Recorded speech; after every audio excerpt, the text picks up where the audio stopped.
And away we go, ladies, gentlemen, boys, girls, children of all ages. Welcome in. The Rob Brown radio program is on your radio. Happy Monday. My dudes, my dudettes, my amigos, my amigettes. It is spectacular to be with you on the radio program. One more time again, my name is Rob Brown. Of course, on the other side of the metaphorical glass, he is the conductor of the symphony of sound that is the Rob Brown Show, the alpha and the omega of the fan upstate. He is Colonel Grudge. He is the great one himself. And boy, howdy, are we as always lucky to have him. Ladies and gentlemen, the great one Lonzo in the building. What up, Zo? You got your wish. Tiger was not good or anywhere close to it.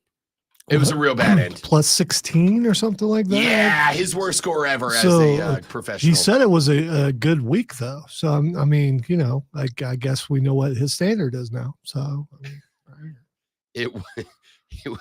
So was the equivalent? Was it cut extended just so he could make it? No, it was not. His as I predicted. So he got that bad after the cut. Yeah, he looked real stiff on Saturday. And considering he gave up the boom boom for 2 weeks, I'm not talking about anything other than his ankle. Real not good. Had a real good Thursday and Friday. Came in at +1, well below the cut line, which was at like +6, well below it. And then on Saturday, there was a moment that I always, when I was growing up, I connected with Tiger because I was like, yeah, man, like I'm young and I'm cool and I'm hip and I'm playing golf. And then so there was a spot on Saturday morning where he went to pick up a ball off the green and he did this number. And he had to like push himself up off with his thighs. You know that move. We've all done that move. So any chance he went home and was pretty excited, you know, Friday night and went against his rule. And because of that, everything fell apart? Dude, I was having this conversation with a lady on yesterday. We were watching yesterday. Tiger turns in his, +8 or whatever it was yesterday. It's not great. And she said, I thought you said Tiger was going to win. And I was like, yeah, as a joke. I was like, he said he gave up sex for 2 weeks. Like, I was making a joke that if he channeled all that energy, I didn't think he'd win. I didn't think he'd shoot his worst score ever as a professional, but I didn't think he was going to win. And she said, oh, he must have went to Perkins Friday. I was like, that's why I keep you around. That's a good joke. That's a real good joke. Maybe Tiger broke his streak of not, there's about 1,000 golf euphemisms that I could use right here, Lonzo, but this is a classy family show. So I'm not going to say. You're not going to be getting the whole guy. I was about to be getting the whole guy. Yeah, all right. So I telegraphed that punch. Good. So most of you dirty-minded degenerates out there knew exactly where I was going with that. Excellent. So are you embarrassed to the point where you want him to stay home yet? No. Like what? It's like watching Michael Jordan play with Washington, isn't it? It was not. It was not great. It was not great. In fact, yesterday, who was I talking to yesterday? One of my golf buddies yesterday in one of my group chats was like, is this equivalent to watching Mike play for the Wizards? And I was like, yeah, kind of. See, so yeah, I guess we all think alike then. I don't know if that's a good or bad thing, but I mean, it's an apt comparison because on one hand, and again, I was still in my ute when Mike was a whiz. I mean, I wasn't old. I was still in my ute. And I think it was kind of one of those spots where, You're like, on one hand, this isn't the legend I want to see, but also I still want to see it. You know what it was? You know how, and I say this with all love and respect because I'm at every show, yeah? But you know how we get these big national tours, but of like old bands that come here to Greenville? We get like ZZ Top and Heart and like bands that aren't in their prime anymore, but they're still icons, right? Like it's ZZ Top. I'm not missing 66% of ZZ Top. I'm going to see them.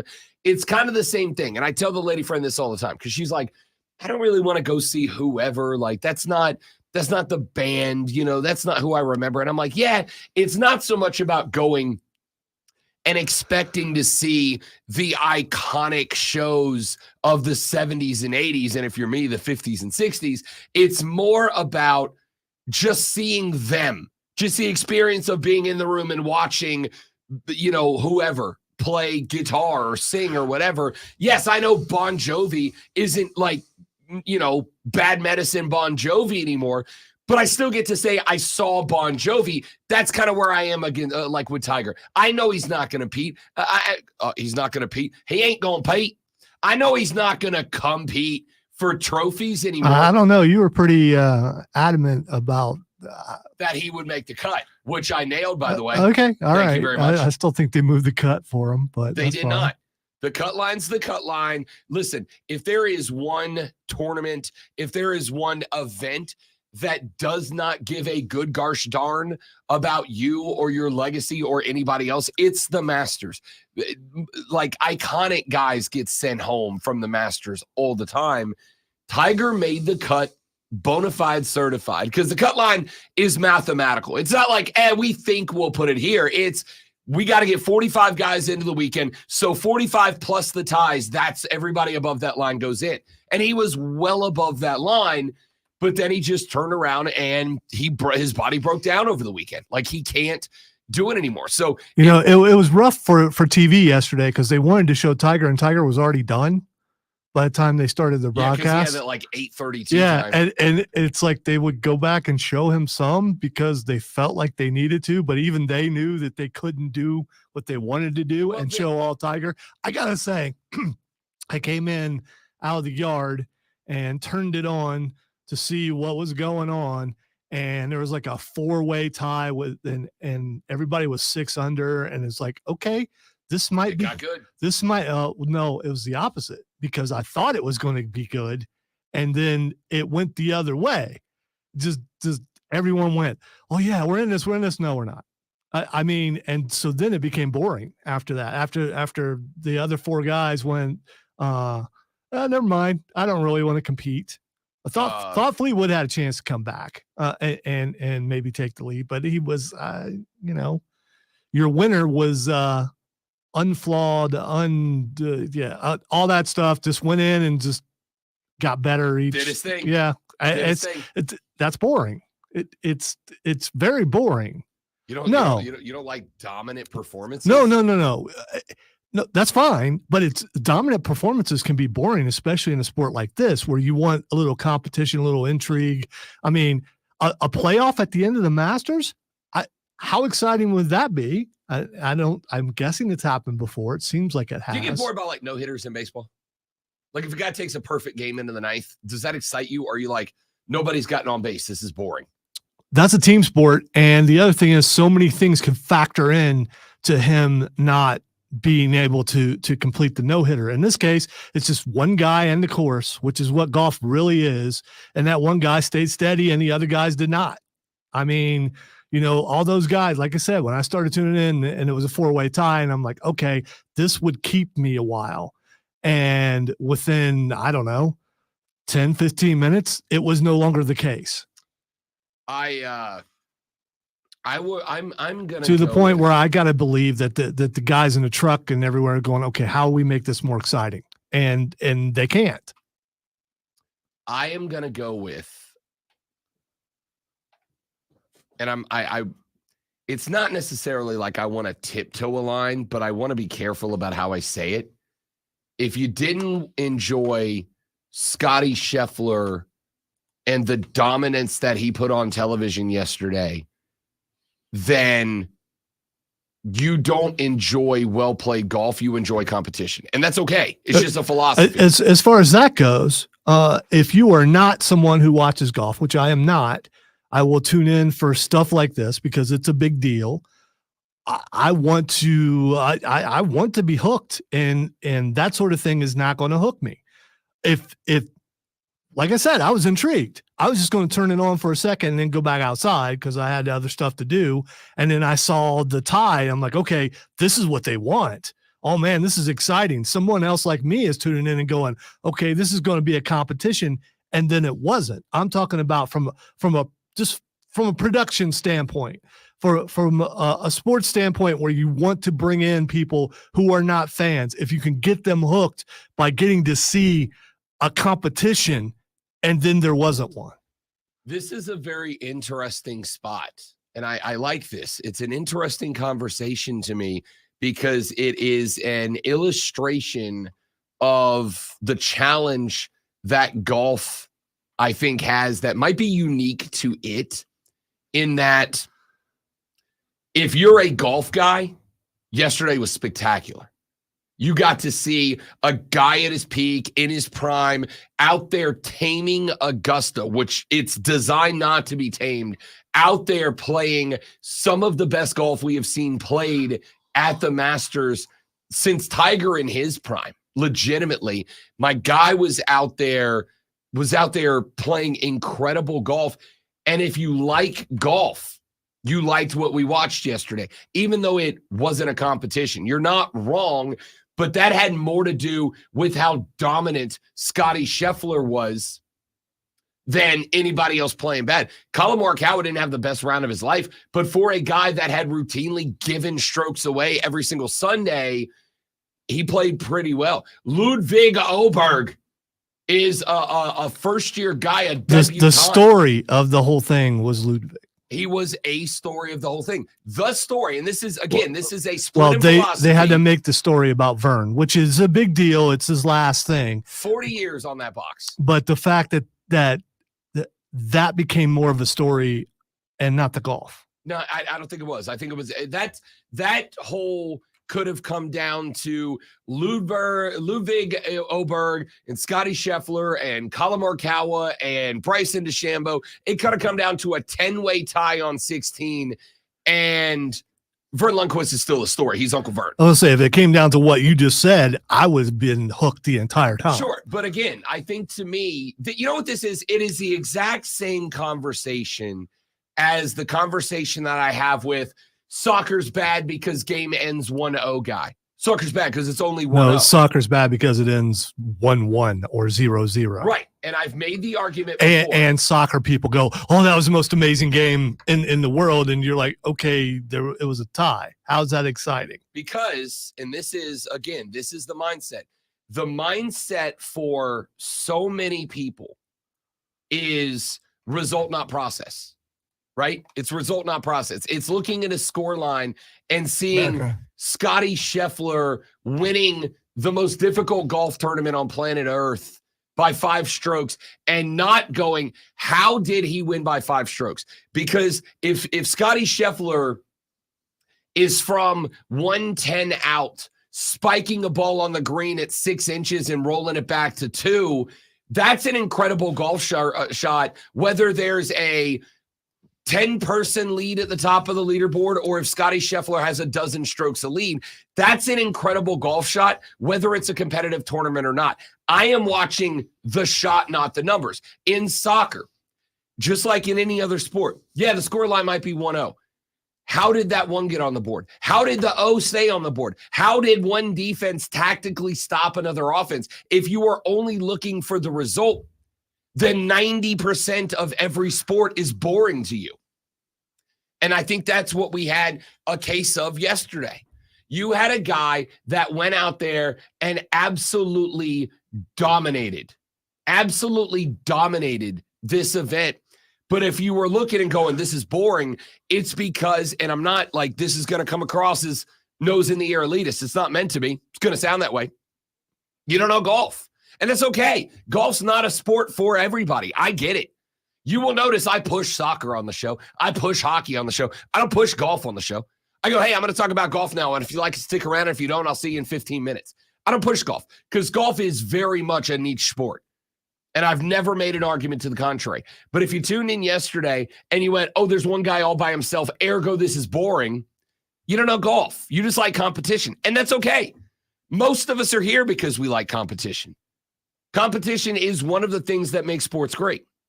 But what Scottie Scheffler did yesterday, specifically on the back nine, when he dog walked the field, to me, it was about the shot-by-shot performance. Because at any given point, he could have double bogeyed 11. Now, all of a sudden, he's right back there in the mix. And the momentum's gone. To me, when I'm watching this guy from 112 out, spike a ball 7 inches from the hole, with all the pressure in the world, because those other guys are still playing good golf, that's when you go, this is a hell of a golfer playing a hell of a golf round. Like, golf is an individual sport for sure. And that's why I think you have to watch the individuals. You can't watch and go, oh, I have to have a playoff or it's boring. No. I'm going to watch one guy versus the course. But also, that's why it's a niche sport. I will beg as I have. I will do my darndest to get Lonzo to a Triumph game. I will get Lonzo to a Swamp Rabbits game. I will get Lonzo to whatever other sports are going on. Zoe, how many times have I asked you to come with me to the BMW Pro-Am or any of the local golf events? I've been to the Pro-Am, by the way. You have? You've covered it. Yeah. So, did you love it? As far it, honestly, I mean, you can't count that because it's full of celebrities. So if it was just a straight up golf tournament, then I think we could have the argument. But there's celebrities all over the place. Who's not going to like that? That's a fine answer, but I would also point out, if you love golf, you love that event. Okay. Right? All right. And as far as Swamp Rabbits goes, I've been to hockey. I just haven't been to Swamp Rabbits because during the week, I'm not doing anything. And on Saturday, I'm busy. Dude, half the playoff games are on weeknights, and I'm like, oh, God. Yeah. I have reached. I'll be there. I've reached an age where I know that I cannot operate with less amount of sleep. So. All right, we are going to talk some more Masters going over the course of the show. My name is Rob Brown. There's Alonzo. He's the man of the people. And we are about to rock with 4 hours of sports talk, entertainment excellence. When we come back here in just a moment, we do need to talk a little. How do I feel about this commercial, Alonzo? Jennifer Gardner in the Rockford Peachers uni doing what I have to assume is going to be a credit card commercial. It is. How do I feel about that commercial? I want to be mad at it. Because you want to compare her to Gina Davis and wonder which one's hotter? Is that what it is? No, I think that that movie's like in the... Because Jennifer Garner in her prime. And alias Jennifer Garner. Yeah, and comparing her to Gina Davis, I don't know, man. I'm probably going Jennifer Garner. Ooh. I don't know how. Okay, we'll talk more about it later. The Rob Brown Show continues. It is the Fan Upstate. All right, guys, I got a live read. Y'all stay right there. I will be back in just a couple of minutes.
Thanks, Nolan. It's kind of mean, but okay.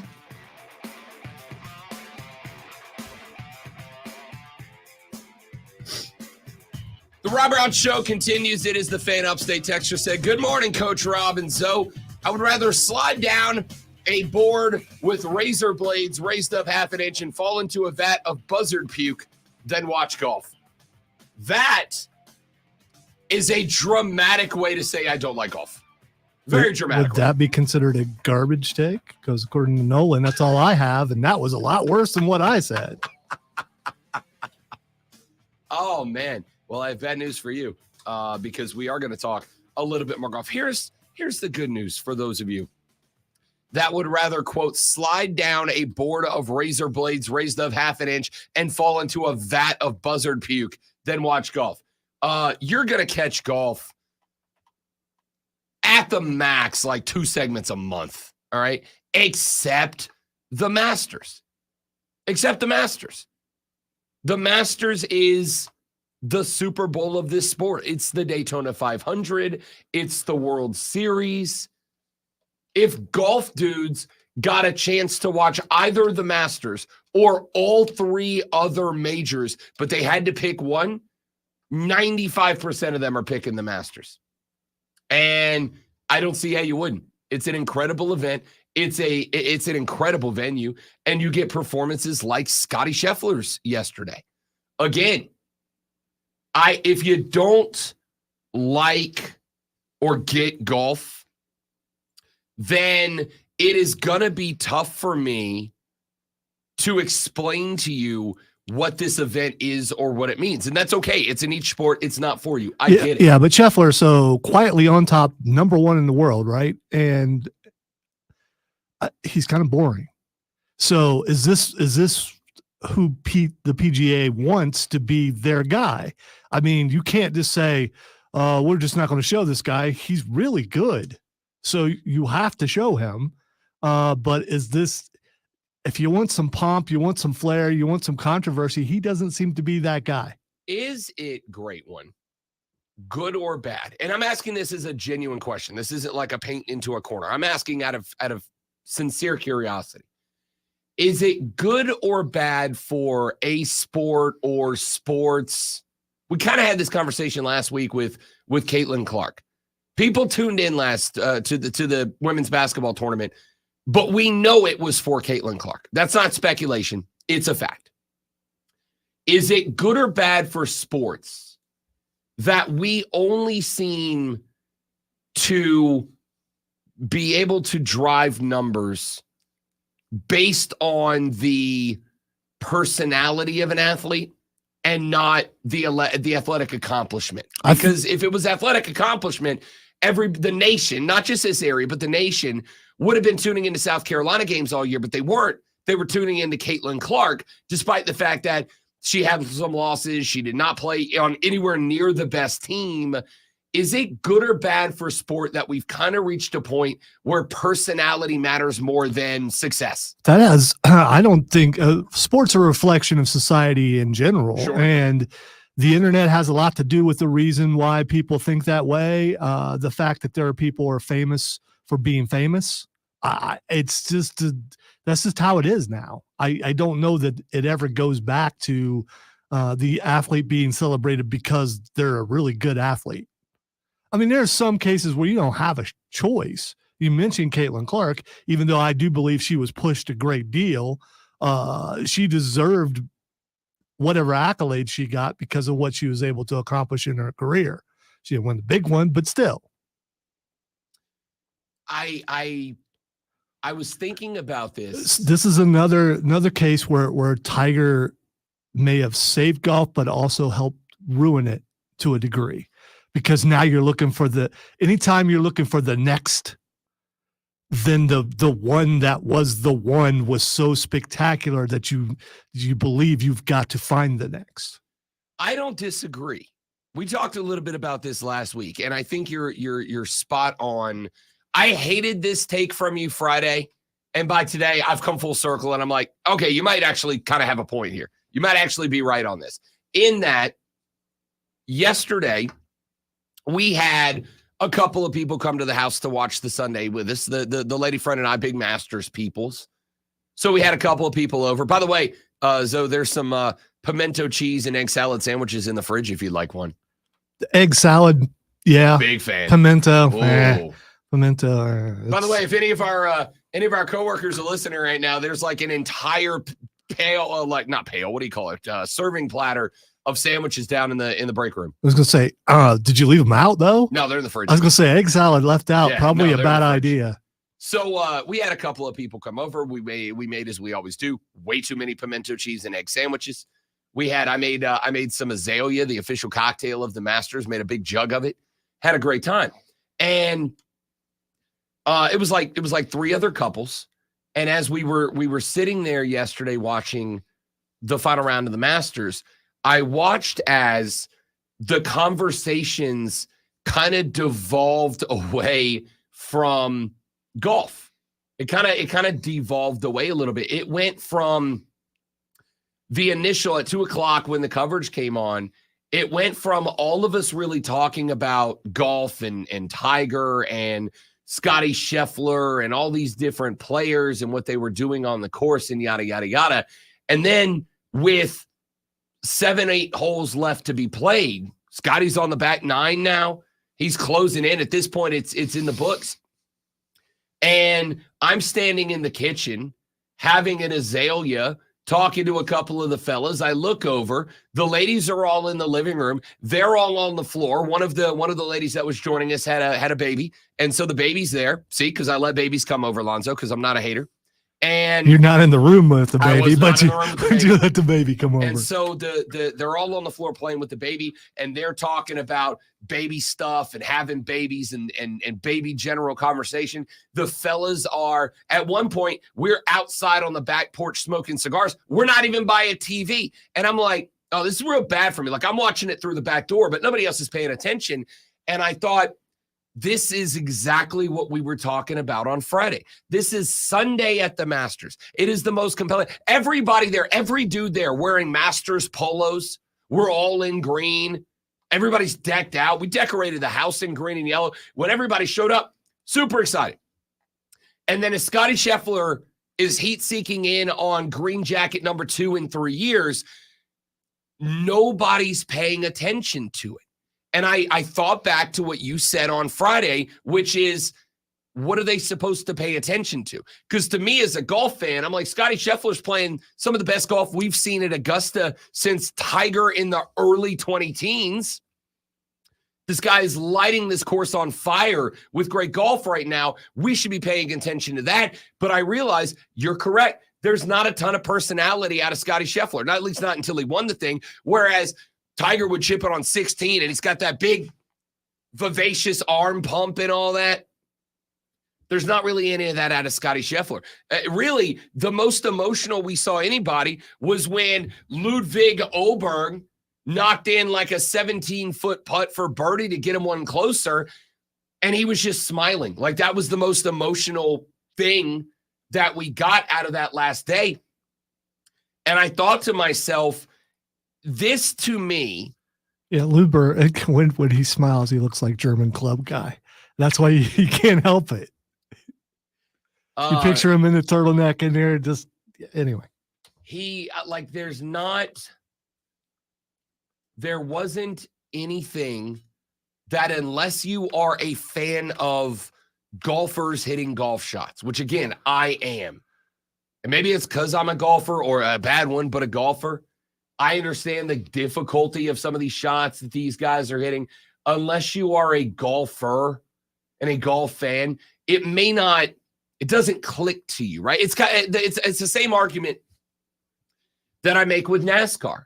If you're watching NASCAR and you think NASCAR is car go fast, car turn left, and that's what you think the sport is, yeah, I can see why that's boring to you. It's 3.5 hours, the car's going fast and turning left. But the reality is, it is so much more intricate than that. This is why I tell people, do not judge until you come with me to a race, or go sit in a bar and watch a race with me, and let somebody who knows racing explain every little intricacy that's going on. A couple of weeks ago, The folks over at Spire gave me the opportunity of a lifetime. We went to a NASCAR garage.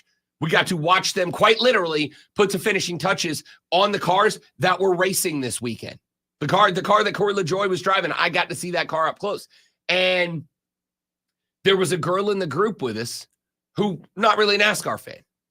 And as the garage staff was explaining stuff and showing us stuff about the car and the different tires they use and the testing process and the this and the that, she looked over and she's like, I could get into this. And I'm like, yeah, because it's not go fast, turn left.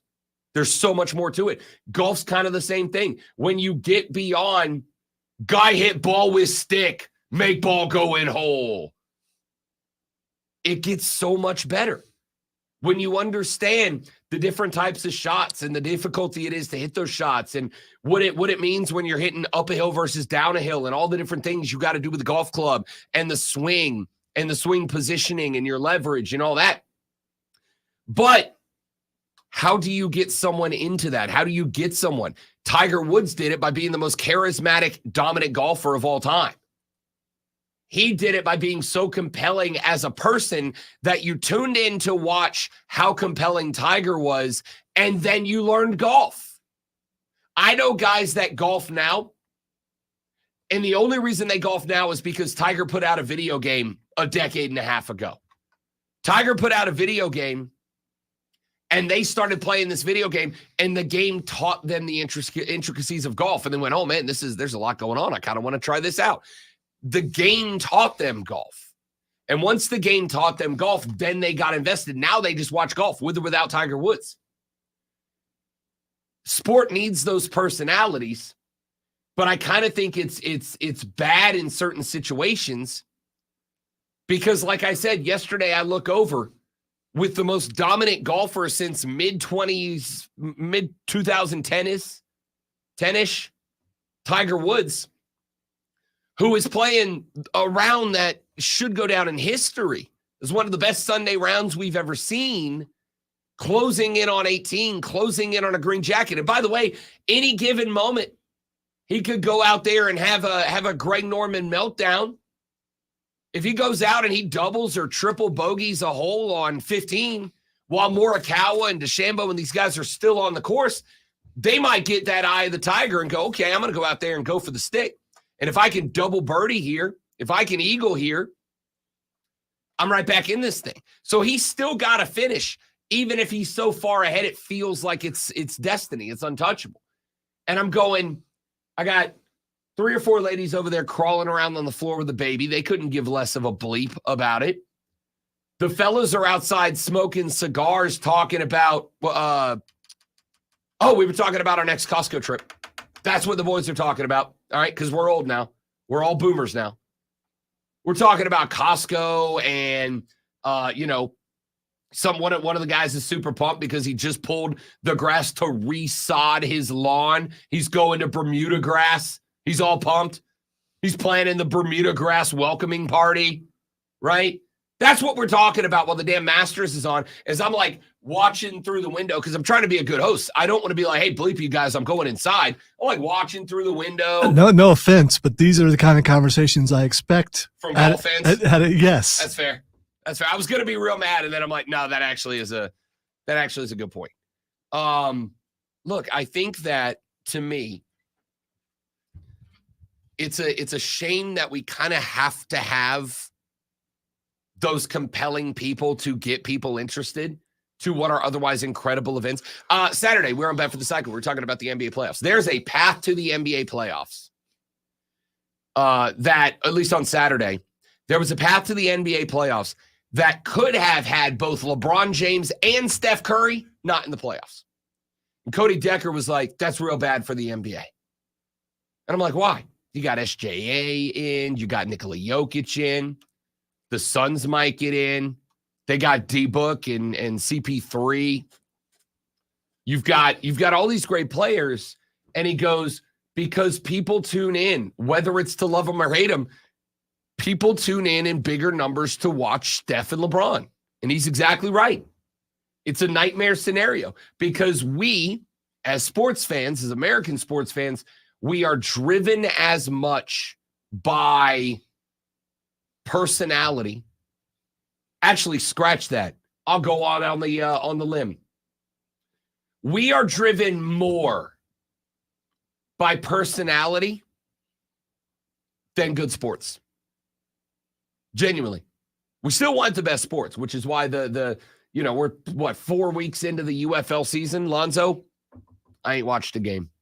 I watched the game because it's up against the Masters and it's up against WrestleMania and it's up against baseball and it's up against all these other top-notch things. I said that I am going to support this league this year. I've not watched the game. Yeah, I'm not watching because of the final boss. Dwayne. Cost yourself a fan, Dwayne. Dwayne. I haven't watched the game because it lacks both the best sport and the personality. And I went into this thing saying, I understand they want to be a genuine, bona fide, certified football league that says we are a legitimate football league, but you've still got to have some personality. And to me, they haven't done anything that goes, I have to watch. The XFL edition, I tuned in a little bit. Why? The St. Louis Battlehawks and the Beer Snakes and the crowd. They made it fun. And also there's football game going on. Sports needs compelling personalities. And to finish up where I started with this thought, Lonzo said on Friday, he said Tiger is the beneficiary and also the blame for the PGA Tour. He said on one hand, he brought in this enormous influx of new fans. He did. But at the same time, he set that bar in terms of both dominance and personality, charisma, so high. Who the hell else is going to reach that? Because there's not anybody right now. They've tried. They've tried with Rory McIlroy. They tried with Ricky Fowler. They tried with Bryson DeChambeau. They tried with all these different golfers to go, hey, this guy's got charisma and character and personality, and he's a pretty good golfer. But until you find a guy who has that charisma and character and personality, and he's also winning the Masters more than or at least in contention for the Masters more than he's not, what do you want? There was a point at the end. I'll say this and then we'll take a break because I know we're late. There was a point at the end, right, where Scottie Scheffler's on 15, 16, and he's just knocked down another birdie, gets him to 10 or 11 under, and they flip over, and he's like writing his score down, Zoe, on his little score sheet, and then he puts it in his back pocket, and he starts walking to the next hole, and there's just a blank face, and I'm going to throw her under the bus. She'll get mad later. The fiance looks at me and she goes, who's that? And I'm like, the guy that's about to win the Masters. That's Scottie Scheffler. He's the number one golfer in the world. He is ahead at the most difficult and prestigious golf tournament in America by 4 strokes, and he is killing the course right now. And she goes, oh, I don't know who it is. And I'm like, there's your problem. There's your problem. This guy is the world number one. He's 4 strokes ahead in the Masters, the most prestigious golf tournament in the world right now. And here's a young lady who is throwing a Masters party, who has invited people over to watch the Masters, and she doesn't know who the number one golfer in the world is by face. This isn't football where they're wearing helmets, right? These are the sport that you see their face the most. They had no idea who it was. There's your problem. There's your problem. All right, let's take a break. When we come back here in just a minute, I think I have a new favorite current basketball player. There's a bunch I already like. I love Luka, Jokic, Joel Embiid, who is back for the playoffs, LeBron, a lot of guys I like. But I think I have a new in my heart favorite. I'll share that story with you when we come back on the Rob Brown Show with the Fade Upstate.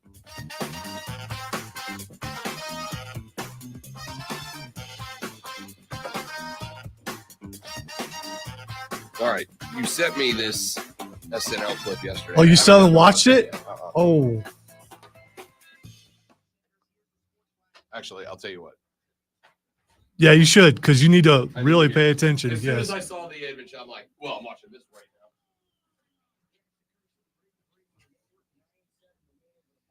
now. If you haven't seen the Beavis and Butthead Saturday Night Live skit, you need to watch it. It's hilarious.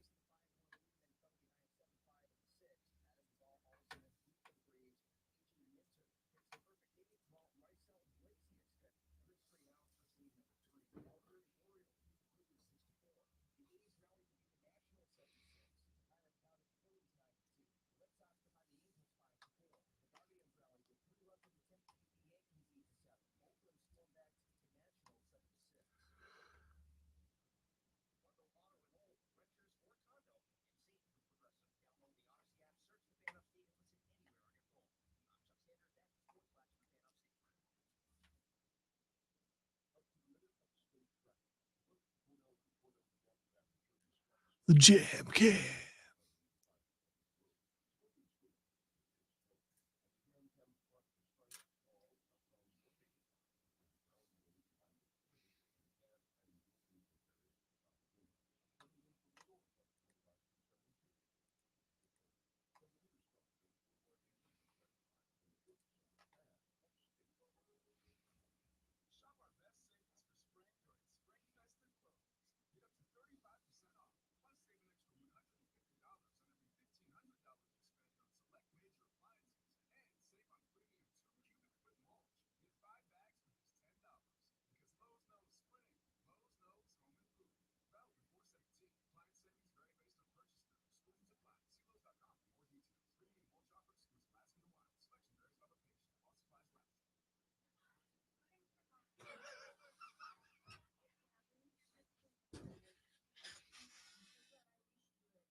Dude, her losing it and seeing them is incredible.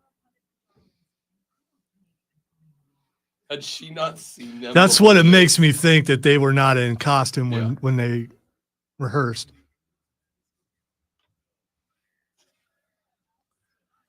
The best part's at the end, actually, when you get to it.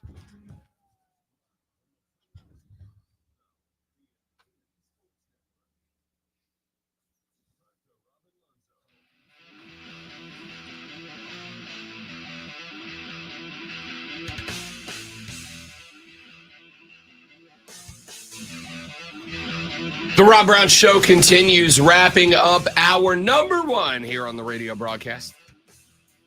The Houston Rockets were on the road in the final game of the season, taking on the LA Clippers at Crypto.com Arena yesterday.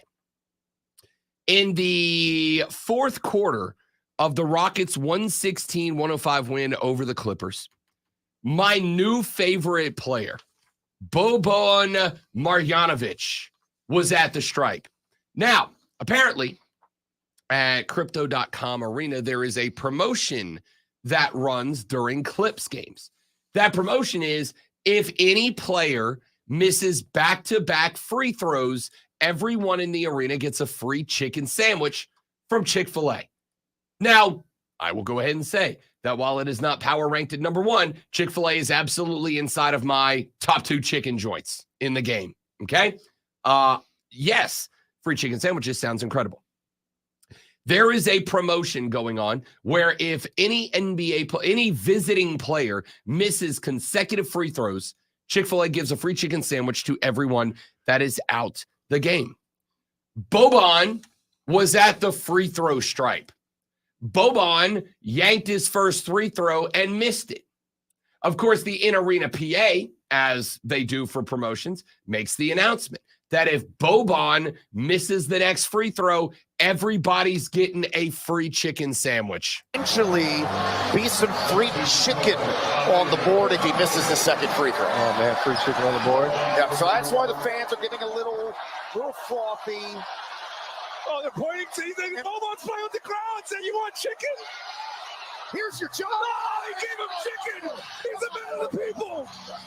He's a man of the people. He did that on purpose? He did. He gave out free chicken.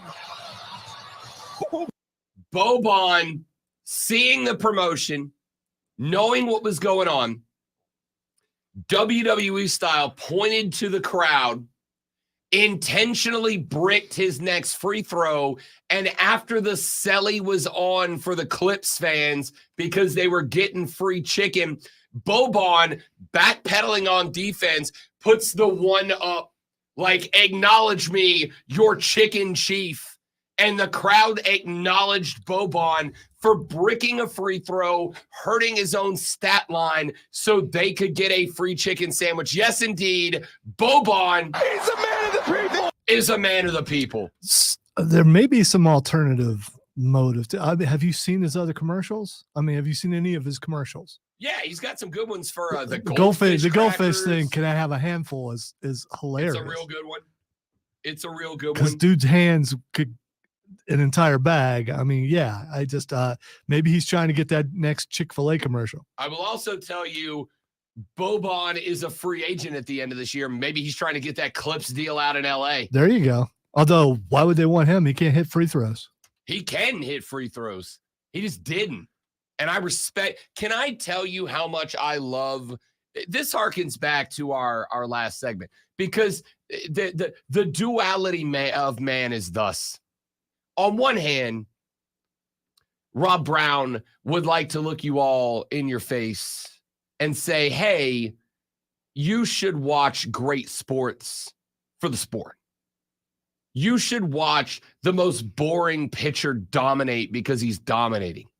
You should watch the most vanilla golfer, Scottie Scheffler, go to Augusta and kick everybody's ass because he's an incredible golfer. You should watch great athletes do great feats of athleticism, not because you want to, but because you should.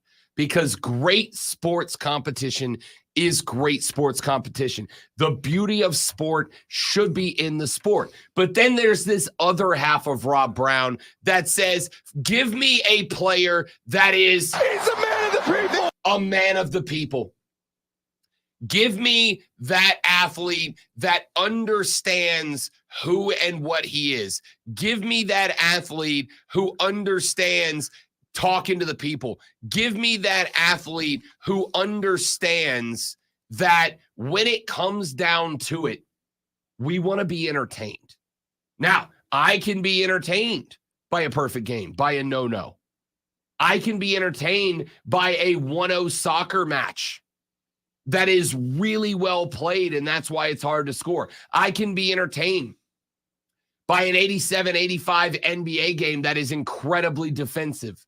I can be entertained by all of that because as a certified knower of ball, I love the sport. I love the game being played. At the same time, Boban dropping a couple of FTs down the stripe in order to make sure that the Clippers fans get their free chicken sandwich. That'll be great, man. I love that guy. I don't know. The duality, man. I want great sports. I want dominant performances. I want incredible athleticism. I want the game to be played like the work of art that the game is when it is played at its highest level.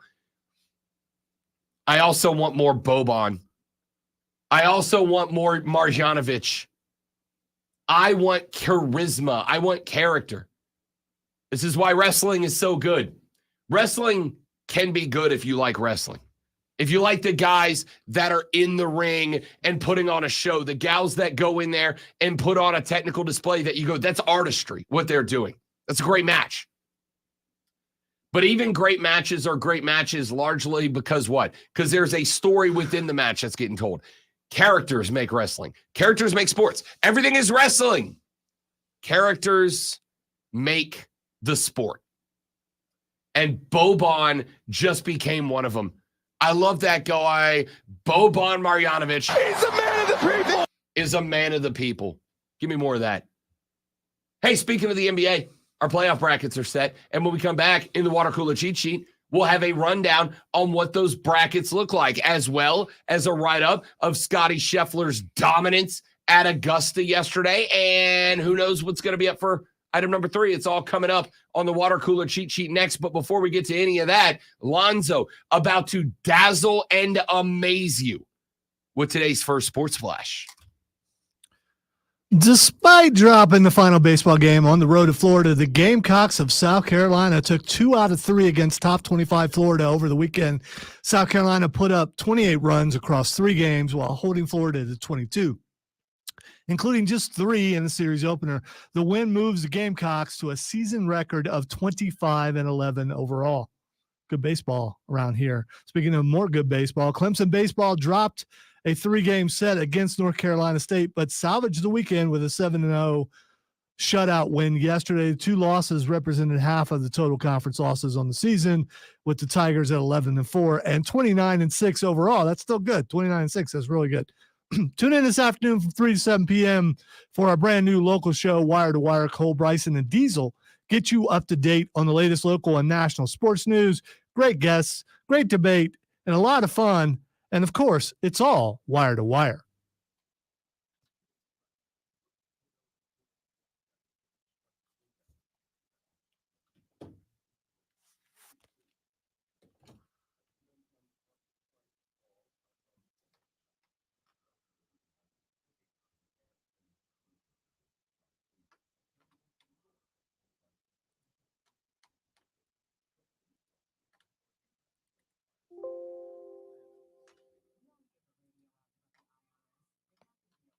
Ow.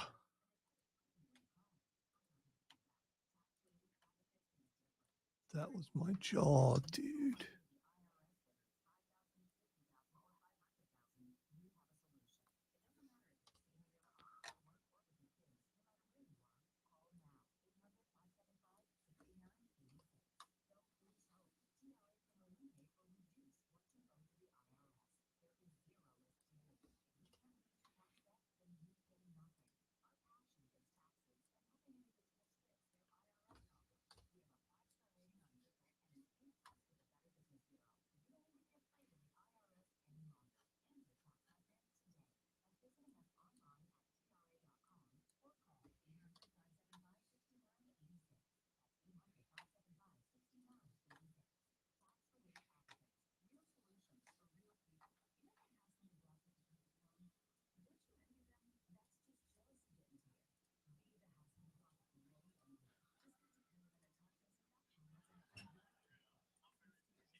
That was every time I jumped on social media yesterday, it was everywhere.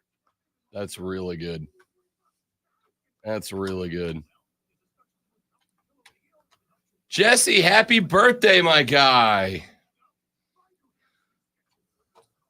And you're celebrating with us. You need friends. Happy birthday, buddy. Yeah, happy birthday. Sorry, it didn't sound heartfelt. I'm trying to do addition right now, and I'm doing it poorly.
I'm sure you watched the entire Ohio State spring game like I did. Oh, yeah, no, for sure. Yeah. Mm-hmm. Especially with Urban. You guys went from no to 5 quarterbacks on your roster.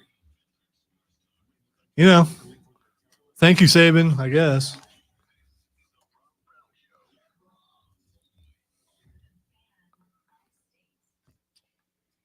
And away we go with our numero dos, ladies and gentlemen. Welcome back. And it's the Rob Brown Show right here on the Fan Upstate. My name is Rob Brown. On the other side of the metaphorical glass this AM, he's a man of the people, is the great one, Lonzo, the people's champ. Welcome back. Good to have you. Thanks for being here.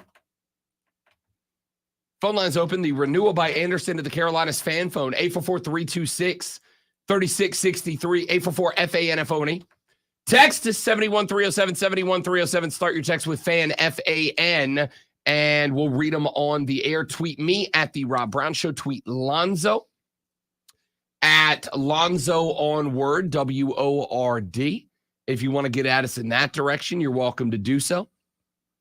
We have got a busy back 3 hours to get to you. Let's start by saying happy birthday to our guy, Jesse, one of our P1s on the stream every day, starting his birthday off with us here on the show. Happy birthday, big dog. Happy birthday, Jesse. I hope it's an awesome day for you. It is for us because you're listening. There he is. Listen to that. Lonzo reached down deep in his big old fluffy heart for that Told you I was mathing earlier. So a lot of stuff to get to, a lot of stuff to talk about on the show today. And of course, it starts with some highlights. It starts with the biggest things that happen over the weekend. It starts with the things that you need to know before you get to the office and start talking sports with your coworkers today. It starts, ladies and gentlemen, with the top 3 sports stories. It starts with this.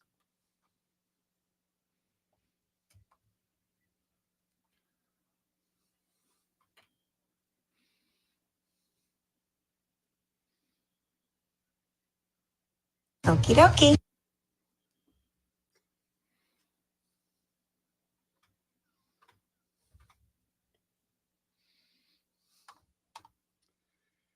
It is the water cooler cheat sheet, the top 3 sports stories that you need to know before you get to the office. You get punched in. You respond to those passive-aggressive emails that your boss, for some reason, was firing off at you yesterday while you were trying to sit down and watch the Masters. It is the water cooler cheat sheet. Let us begin, ladies and gentlemen, with item number 1. Dominance. There is no other word that you need to use when you talk about Scottie Scheffler, the WGF world number 1, and the performance that he put on yesterday to close out his second green jacket in 3 years. The young man from Texas had been ranked number 1 in the world for more than 80 weeks coming into this tournament.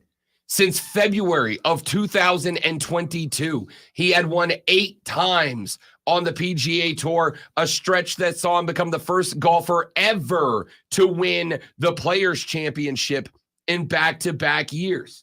Scottie Scheffler came into this tournament described as the best ball striker since Tiger Woods in his prime, and he put that on full display yesterday.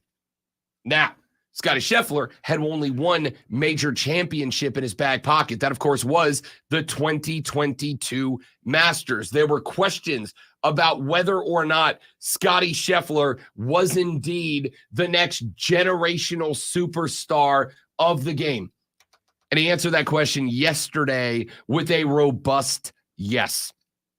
He entered Sunday's final round of the 88th playing of the Masters at Augusta National Golf Club with a 1-shot lead. On the back 9, he took off. Carded a 4 under 68 across the final 18, finished at 11 under for the tournament, and beat his next closest competitor, Sweden's Ludvig Åberg, by 4 strokes. Åberg was an amateur at Texas Tech a year ago, was attempting to become the first golfer to win the Masters in his debut since Fuzzy Zeller in 1979. Åberg posted a 3 under 69 in the final round. Max Homa was in the mix. Colin Morikawa was in the mix. Tommy Fleetwood was in the mix, and he smoked all of them. Scottie Scheffler said after the match, quote, "I feel like I'm playing really good golf right now. I feel like I'm in control of my emotions as I've ever been, which is a good place to be. I feel like I'm maturing as a person on the golf course, which is also a good place to be. I think it's hard to argue with the results of the past few weeks. I've been playing some nice golf, but I really try not to focus too much on the past." Scottie Scheffler joins an elite club, becomes the 4th youngest golfer to win multiple green jackets. The only guys who have done it younger than him, Jack Nicklaus, Seve Ballesteros, and Tiger Woods. Those guys did it at 25 and 81 days for Jack, 25 and 100 days for Eldrick, 26 and 2 days for Seve. Scheffler did it at 27 years of age. Claimed his second Masters in only his 5th start at Augusta. That is the second fewest starts needed to accomplish the feat in the tournament's history. And the only guy who did it quicker was Horton Smith, who did it in the debut and the 3rd year of the Masters in 34 and 36. Scheffler became only the 5th golfer in Masters history to win multiple green jackets by 3 strokes or more. Eldrick did it in 97 and 02. Seve did it in 80 and 83. Nicklaus did it in 65 and 72. And Sam Snead did it in 49 and 52. In the past 35 days, Scottie Scheffler has claimed 3 tournament titles against elite fields at the Arnold Palmer Invitational, at the TPC, and now at the Masters. I don't know what you want me to say about the guy. He's doing everything right. The drives are straight. The iron shots are pure. When he got into trouble, he had no issue getting out of it. He had a shot on, was it 13 yesterday? Where his drive ends up in the sand, about 112 yards out. Now, I'm going to tell you as a golfer, that's a tough shot to hit, okay? Tough shot to hit. You're stuck, probably for most of us regular people, playing out with your low irons. You're probably having to come 8-9 iron out of the sand, but that also takes some of your angle to dig up under the ball away from you. What does this guy do? Pulls out the pitching wedge, gets a grip on it, drops it on the green. The green, by the way, running lengthways. So he's hitting into a narrow green. He doesn't have the benefit of maybe spiking on the front, give it some time to stop. No. He's got to drop it onto the narrow part of the green and spike it. What does he do? Drops it on the narrow part of the green and spikes it. Scottie Scheffler is doing everything right now. There is nothing that he is not best on the tour at right now. Getting to watch that guy yesterday, if you were bored by it, and that's okay, it's your thing. If you were bored by that yesterday, you just don't like golf. And that's, again, I'm not saying that as like an insult or derogatory. We had a guy earlier that texted the show and said, I would rather slide down a board of raised razors into a vat of buzzard puke than watch golf. I get it. But if you watched that round yesterday and you were not entertained, you don't need to waste any more weekends trying to figure out if you like watching golf, because you don't. What Scottie did yesterday was one of the best golf rounds I've seen in a very long time. Maybe not the most compelling, maybe not the most competitive, but it wasn't competitive because Scottie Scheffler made it not competitive. Scottie Scheffler beat everybody else. This was a case of a handful of golfers playing excellent golf and him just playing even better golf. Scottie Scheffler grabs green jacket number 2 in the last 3 years. Congratulations to Scottie. Dude is the best in the world right now, and it's not a question mark. Let's get to item numero dos. Yesterday was the final day of the regular season of the National Basketball Association, and it was wild, dude. It was absolutely wild. And now our playoff brackets are locked in over in the East. The only spot in the East that was solidified yesterday going into the day were either the 9 and 10 play-in spots with Chicago and Atlanta and the number 1 overall seed, the Boston Celtics. Those were locked in. Everybody else 2 through 8 could have moved around, and they did. The Knicks end up stealing the 2 seed away from the Bucks, who dropped down to number 3. Cleveland locks up the 4 spot after they take an L to Charlotte yesterday. The Magic get the 5, and the Pacers get the 6. So our play-in tournament looks this way. We will open in the East on Wednesday when the Philadelphia 76ers take on the Miami Heat, and the Chicago Bulls, the 9 seed, take on the 10 seed Atlanta Hawks. On Friday, the loser of Philly v. Miami will get the winner of Atlanta and Chicago. The winner of that game will go in as the 8 seed. The winner of Philly-Miami on Wednesday will go in as the 7th seed. Over in the West, oh, by the way, and your playoff pairings for everybody else, Boston gets the 8 seed, the secondary play-in winner. The Knicks get the 7 seed. That is the primary playoff winner. The Bucks and the Pacers, a 3-6 matchup in round 1. The Cavs and the Magic are your 4-5 in round 1. Over in the West, the young boys get it done. On the final day of the season, Chet Holmgren and his Oklahoma City Thunder jump up and get the 1 seed. They send the reigning, defending, undisputed Denver Nuggets down to the 2 seed. And would you look at that?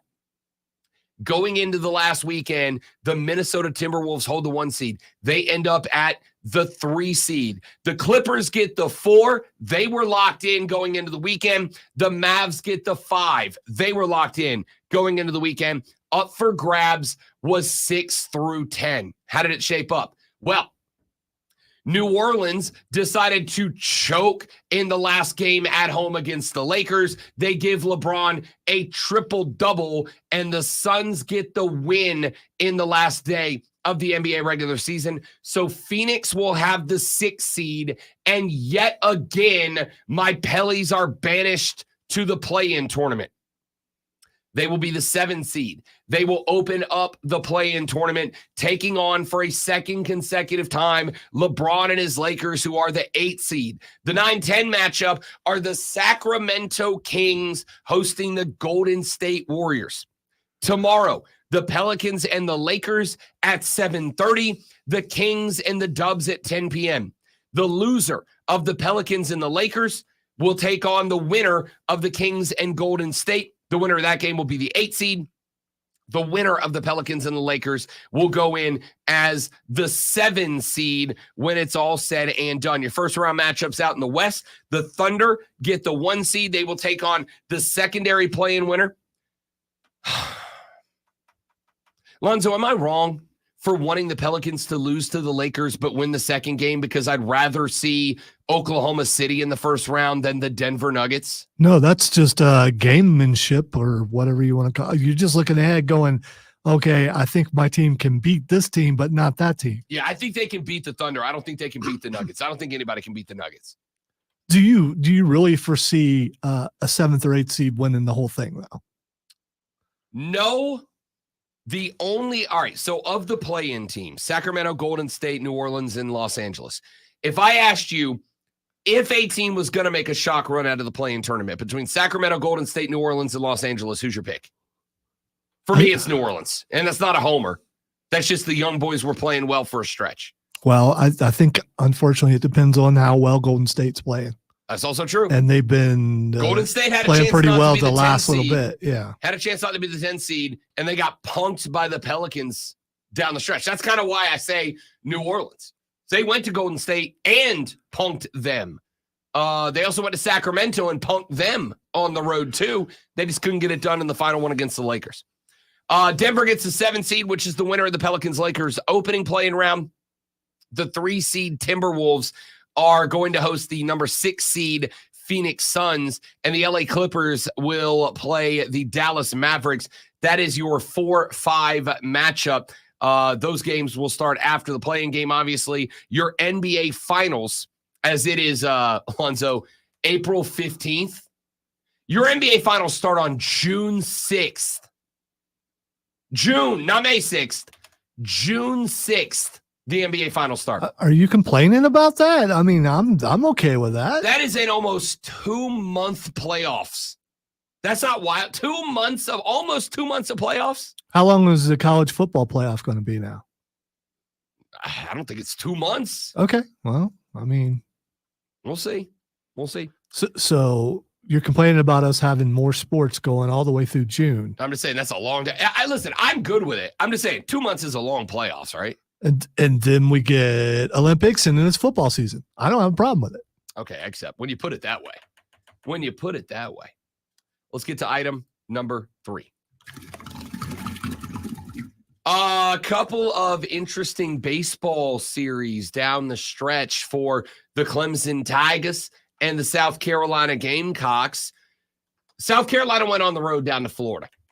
A good Florida team, not a great Florida team, a good Florida team, a Florida team that was hanging out around the 17, 18, 20 mark. 2 out of the 3 turn into dubs for South Carolina. They did give back the Sunday game, but the offense finally starting to wake up.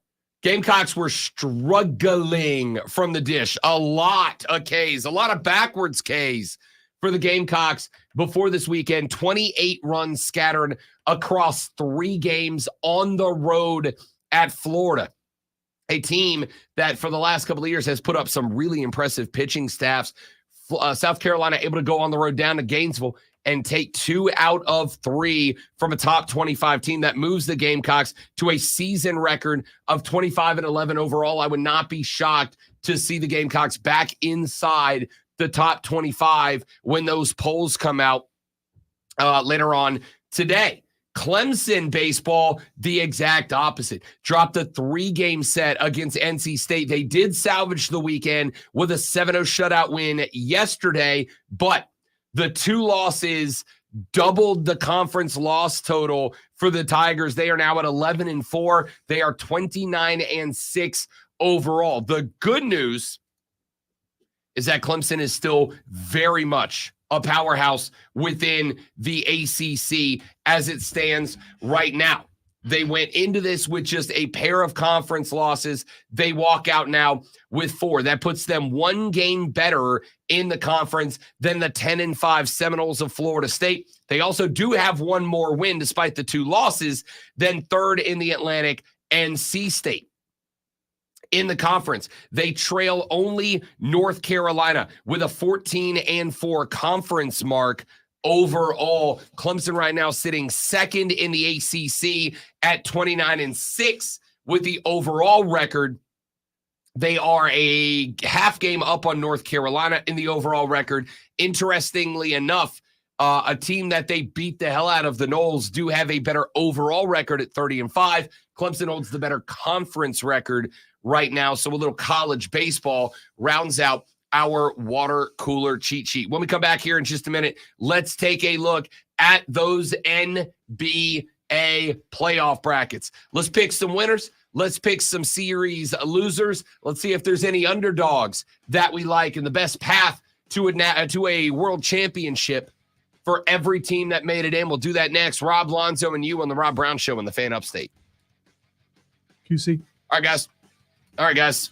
Quick live read, and we're back right after this. Y'all stay right there.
right, dudes and dudettes, we're back.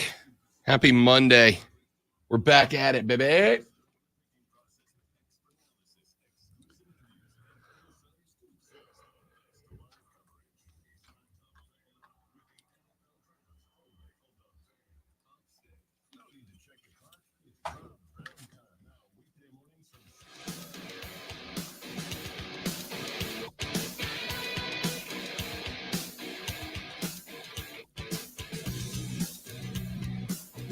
The Rob Brown Show carries on. It is the Fan Upstate. It is Rob Brown and the great Lonzo. He's a man of the people. Here on the Fan Upstate. Let's take a quick gander, shall we? At our NBA playoff brackets yesterday, a wild day in the association. All teams active yesterday. And all but, they were five playoff spots out of 20 were locked in yesterday. Now, the majority of the battles were for seeding. There were no teams that were going to play their way into or out of the play-in or playoffs yesterday. But of the 20 teams going in, 5 of them were locked in. You had the Celtics hanging on to the 1 seed in the East, Chicago and Atlanta hanging on to the 10 and the 9 seed in the East. Over in the West, the only spots locked in were 5 and 6 by the Clippers and the Mavs. Everybody else could have moved up or down yesterday. Celtics knock off the Wiz 132-122 in one of the only games that did not matter. The Hornets 121-10 winners. They're going to end their season on a dub. That improves them to 21-61. That game was on the road in Seatown, by the way. Hawks fall to the Pacers. The Pacers put up 157 points yesterday. They were unbelievable. They had 87 at the half. It was stupid. 118-103 Miami over Toronto. The Knicks edged the Bulls 120-119. Your final in that one. That jumped them up to the 2 seed on their side of the bracket. 113-88 winners were the Magic over the Bucks. That dropped the Bucks down to the 3 seed. The Nets fall to the 76ers, 107-86. But the Sixers would have loved to have Embiid come back a couple of games earlier because they are now a play-in team. We're going to talk about Philly in just a moment from right now. The Nuggets, 126-111 winners over the Grizz, but because of the fact that the Thunder got a win 135-86 over the Mavs yesterday, the Mavericks, because they were locked in, they could not move up or down, did not play their stars yesterday. The Thunder move up to the 1 seed. The Nuggets down to the 2. The Timberwolves, because they lost to the Suns 125-106, moved down to the 3 seed in the West. The Lakers go down to the Big Easy and knock off my Pelicans 124-108, 28-11-17 for LeBron James yesterday. A triple-double for the King. And the Lake Show find their way up to the 8 seed, where they would take on the 7-seeded Pelicans, a second consecutive game in New Orleans tomorrow night to determine who moves into the playoff and who plays for their lives in the secondary play-in. The Pistons and the Spurs, an irrelevant game, 123-95. San Antonio gets the win, gives them a 22-60 record. The Dubs, 123-116 winners over the Jazz. The Rockets knock off the Clippers, 116-105. And the Kings get themselves a good victory on the way out the door, 121-82 over the 21-61 Portland Trailblazers. So, our playoff picture looks like this. Over in the East, in the play-in tournament, your 9-10 game is Chicago and Atlanta. That will be up in the Windy City. The loser of that game is toast. The winner of that game will take on the loser of your 7-8 play-in game, Philly and Miami. That game will be in the city of brotherly love. The loser of that game will take on the winner of Chicago and Atlanta. The winner of that game will get Boston in playoff series round number 1. The winner of the Philly-Miami game will be the 7 seed. They will take on the New York Knicks as the 2 seed. Cleveland and Orlando are the 4-5 matchup. Milwaukee and Indiana are the 3-6 matchup. Is there anything in this in the East that you don't like as a chalk pick? There's a couple. I'm going to start with this. Philadelphia with Joel Embiid back could be a 7 seed NBA champion. I believe that. If there's a team that's going to go into Boston and knock off the Celtics in Boston Garden, I think Philly's got to be the best pick. I really like Orlando. I really like the Pacers. But there are a couple of young teams. And inexperience has been an absolute killer for a lot of NBA teams in spots like these.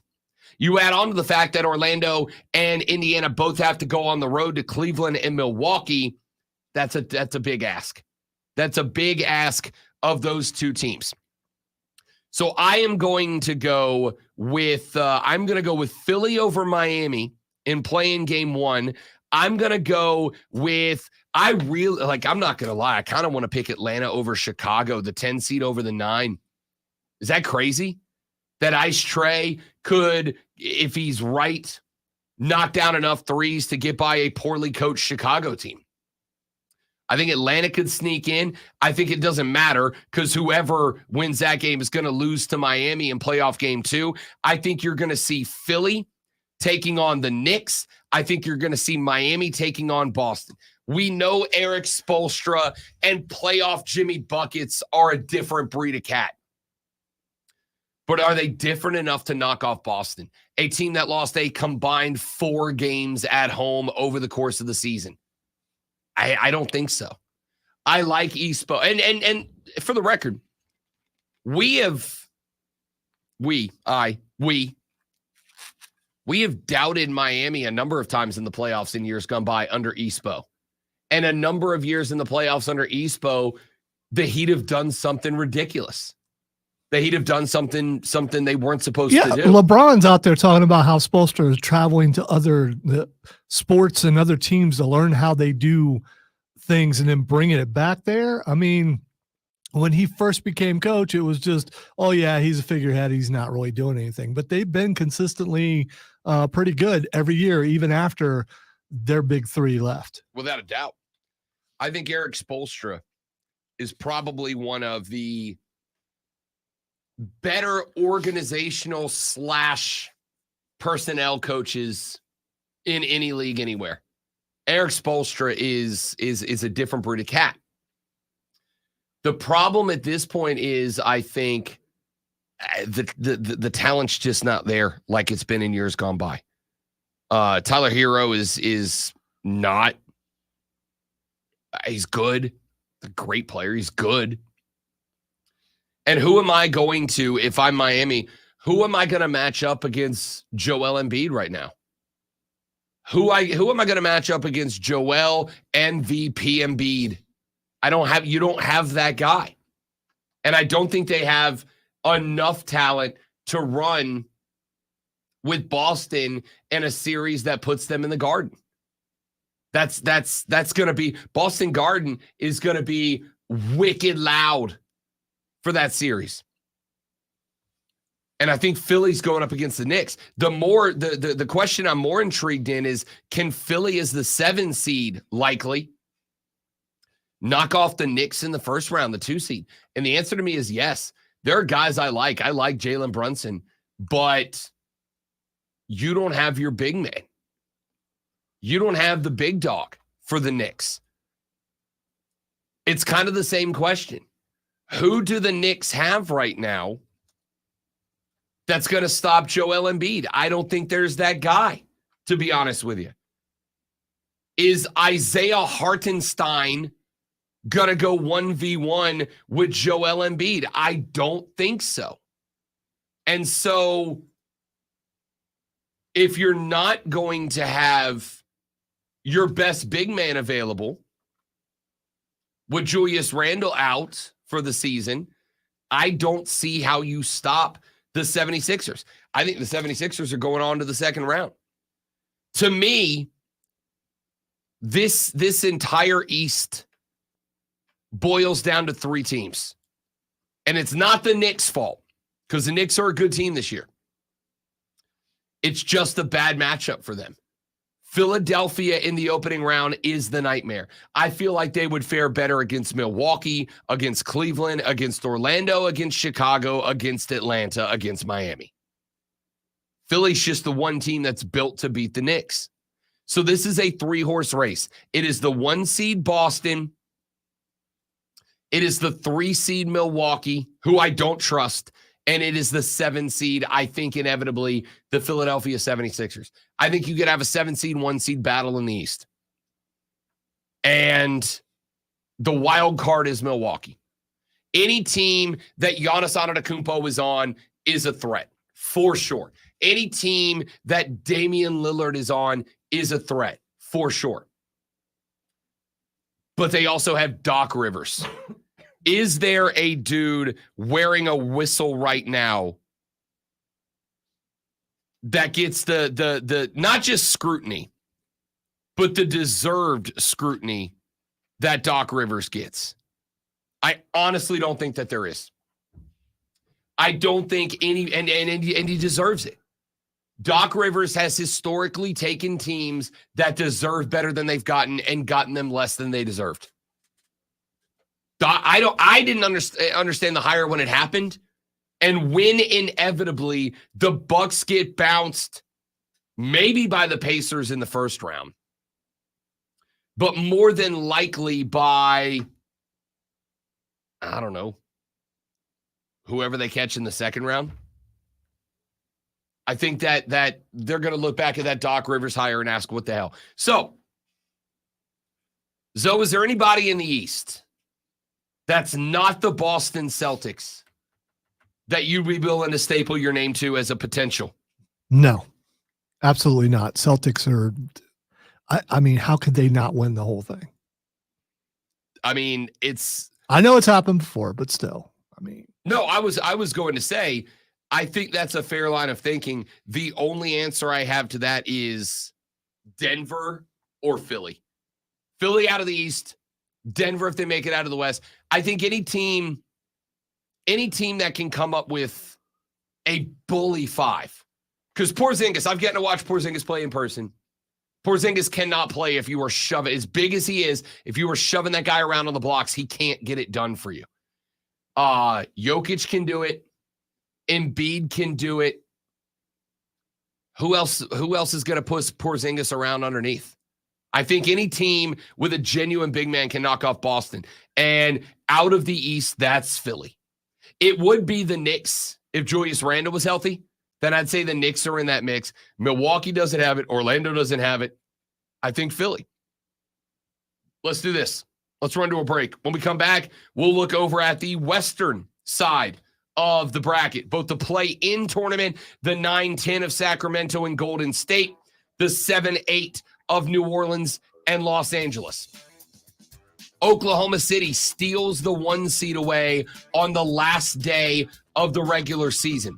So we'll take a look at that matchup when we come back and see if there's anybody that we like out of the West more than we like the not 1 seed Denver Nuggets to repeat. That's coming up on the Rob Brown Show in the Fan Upstate.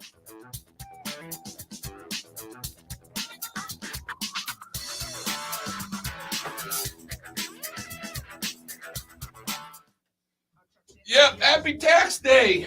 Guess what Rob Brown's spending his afternoon doing? Super excited. All right, guys, give me 30 seconds. I'll be right back.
Did he say Pelicans in that?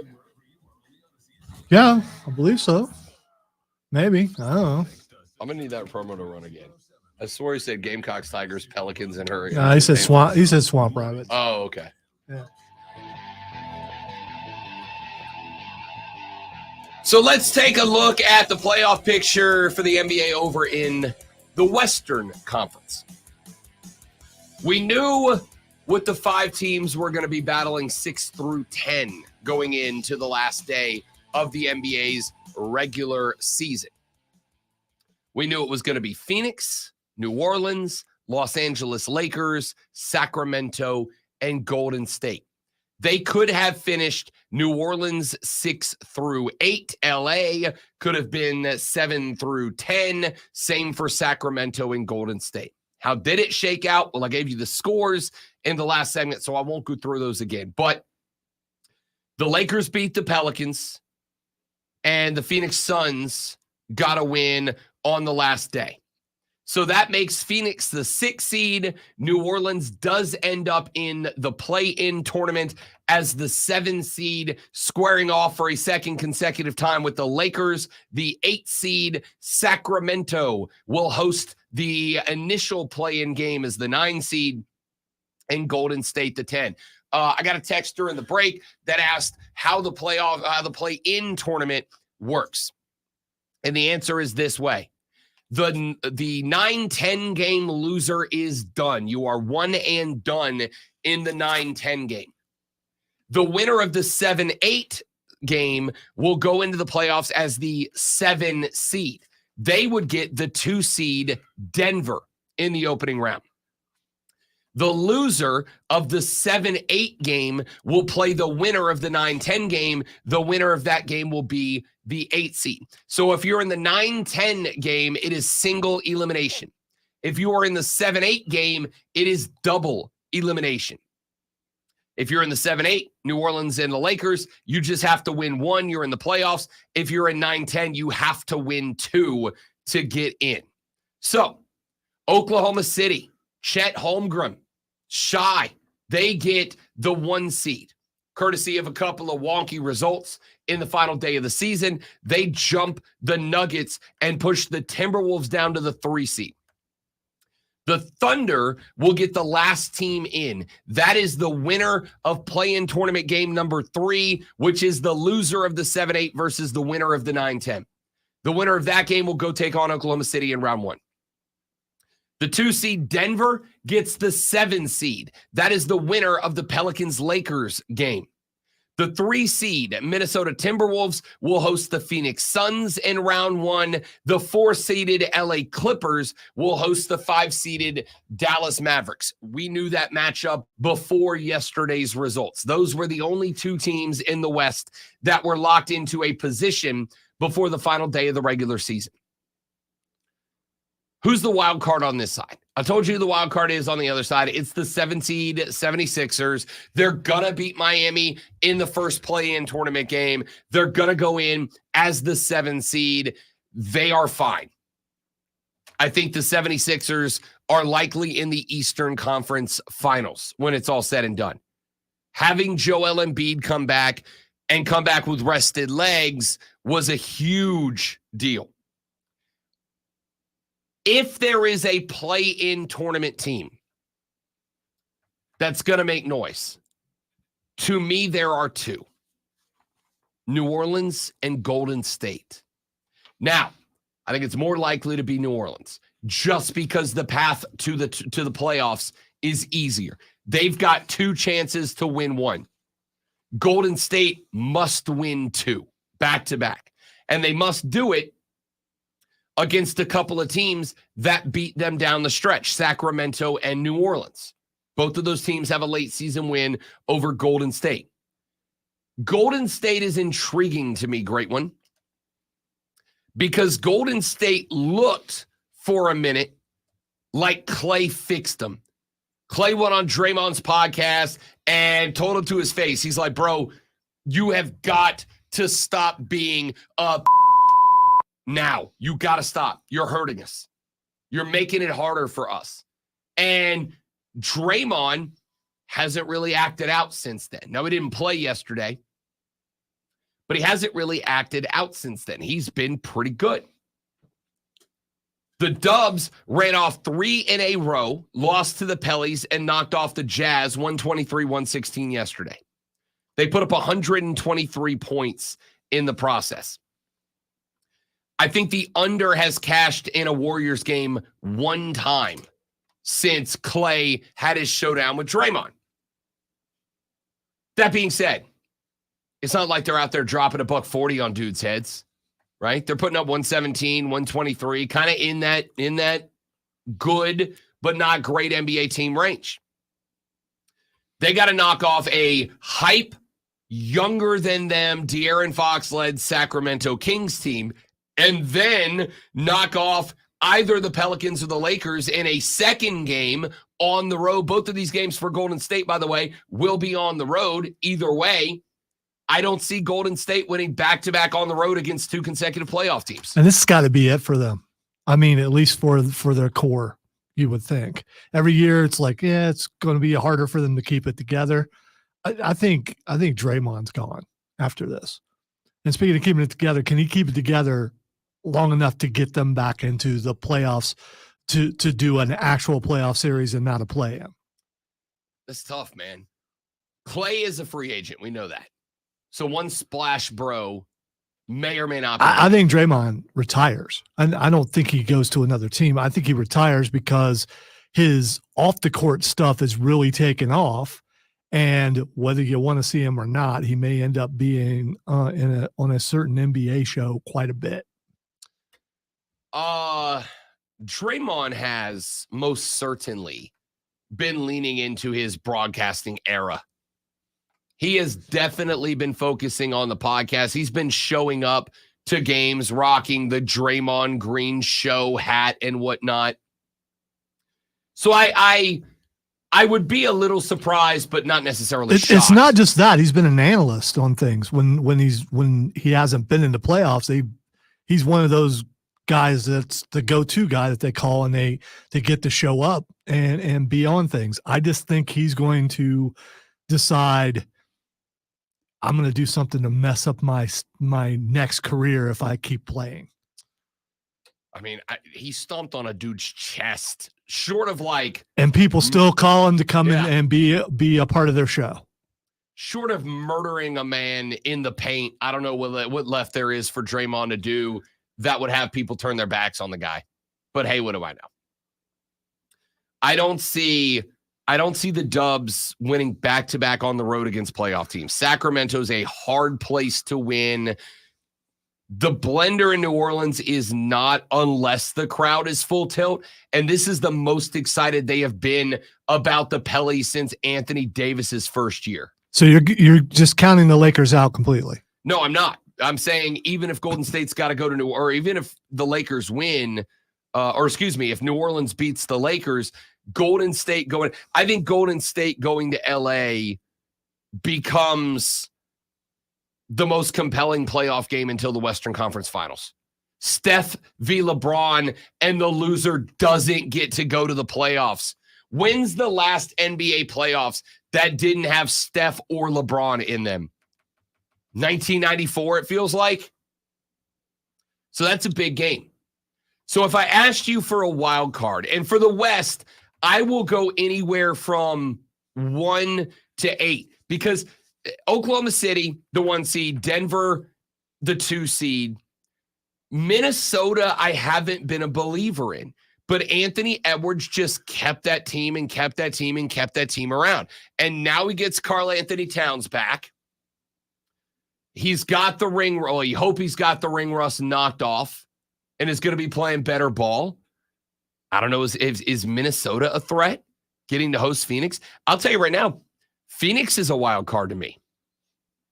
CP3's playing better ball when he's able to get on the court and stay on the court. Devin Booker is capable of being a playoff monster, kind of like Jimmy Buckets in the East. Phoenix feels like a bit of a wild card. Anytime Luka's on the floor, he's a triple-double and a win threat. Clippers, Dallas, I might go with the upset of the Mavs to get that series taken care of. I don't particularly love the LA Clippers, to be honest with you. I think Luka and the Mavs can win that series. The West, to me, great one, feels like outside of Denver, there's not really a team in the West that's like established as a contender. And the Nuggets, I just feel like the Nuggets haven't mashed the accelerator yet. But I kind of thought they would like 2 weeks out. A week, 2 weeks out from the end of the regular season, I thought the Nuggets would slam down on the accelerator. I thought the Nuggets would make a run to the 1 seed. They would just remind everybody going into the playoffs who the hell they are, and they didn't do that. They didn't hit the gas pedal. They just kind of hung out around Minnesota, around Oklahoma City. And so my question is, do I give more credit to Oklahoma City and the Timberwolves than I have been all year, or do I blame the Denver Nuggets for not playing with urgency? Do they need to play with urgency? Does it even matter to them? I don't know. I can't figure it out. They're just a reflection of their number one guy. Yeah, but I mean, the one thing we can say about I just want to go home and ride my horses, I don't care about your championship parade, Nikola Jokic, is that even though he doesn't look like it, Jokic plays hard. It doesn't always look like it, but he plays real hard.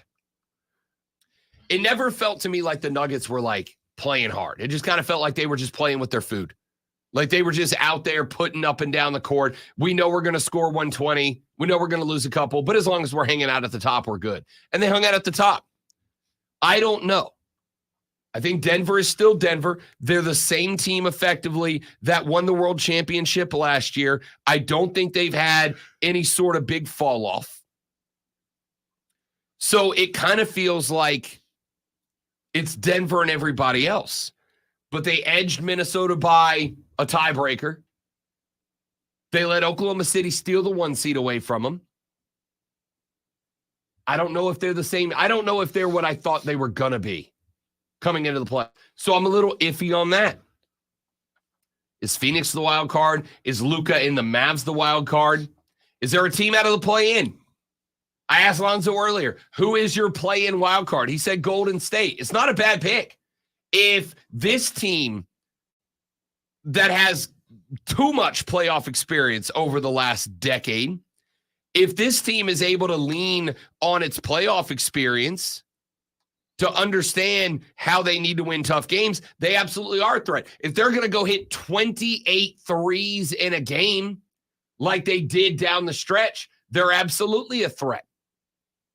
My threat with a healthy Brandon Ingram is New Orleans. I'm sorry to be a homer, but Zion's getting 26 a game.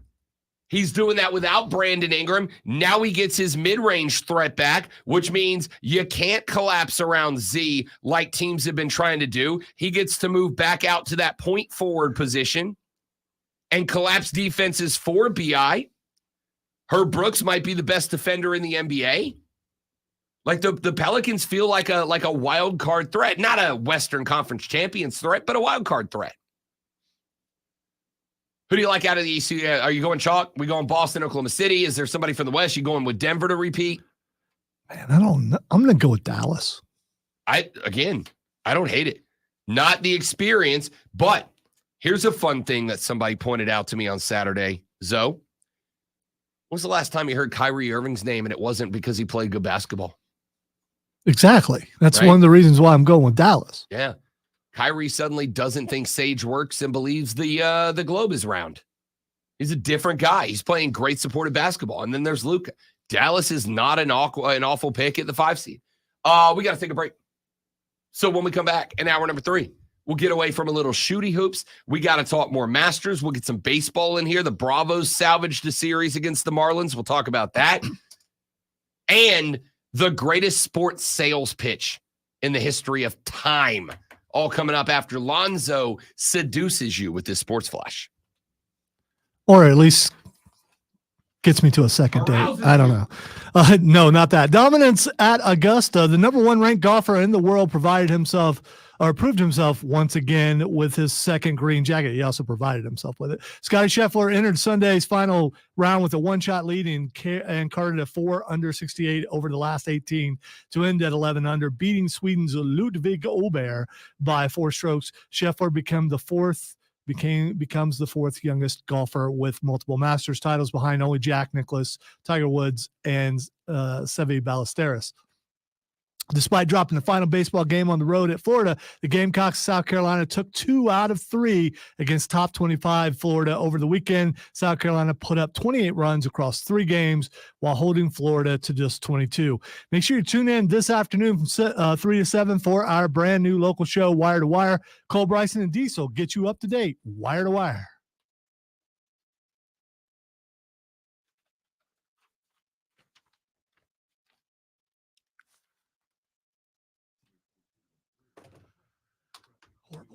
Horrible.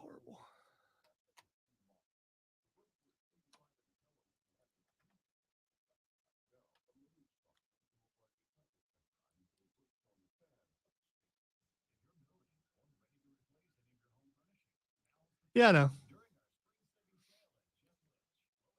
No, I have a problem when I get really sick. I get a fever blister, and the fever blister always turns into a huge scab. I know it's disgusting, Wesley, but that's what it is. And if I move my lip the wrong way or accidentally bump it, blood goes everywhere. It's happened all my life. No idea how to fix it. Other than, find a way to not get sick, but that's just not something that you can do.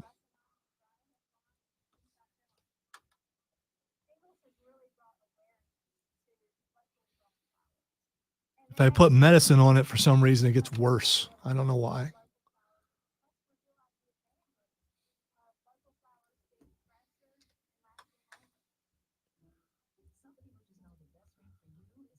Makes it where you can't go out to eat or anything. So,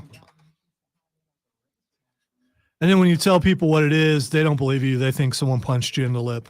So, you should see the other guy. Yeah, so you got to go with that.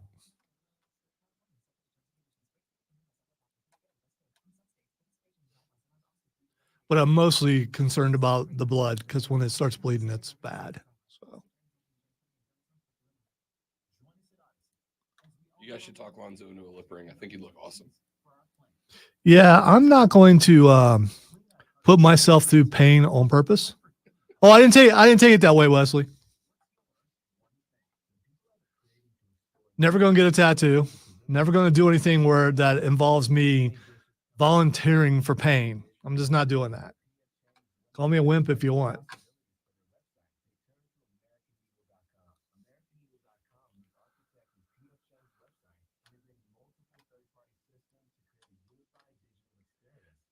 Pain finds me on its own. I don't need to go looking for it.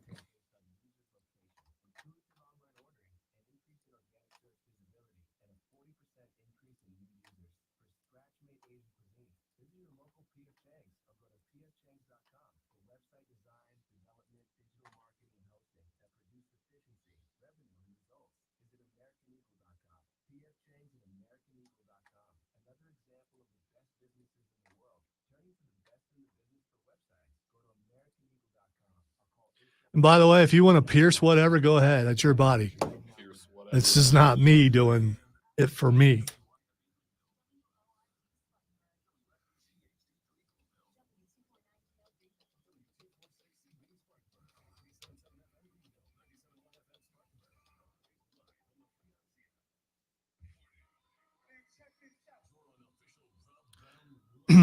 I've tried that, Steven. It doesn't, I literally have tried just about everything there is until they come out with new stuff. It just doesn't work because my body is weird.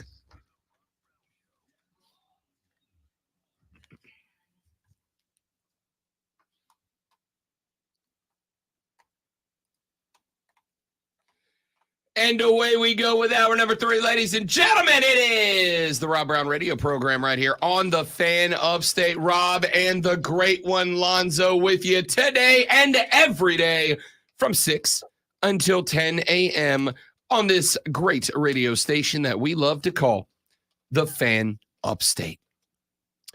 I was debating on when, maybe if I should bring this to our attention, but I have to tell you, I found it on the internet.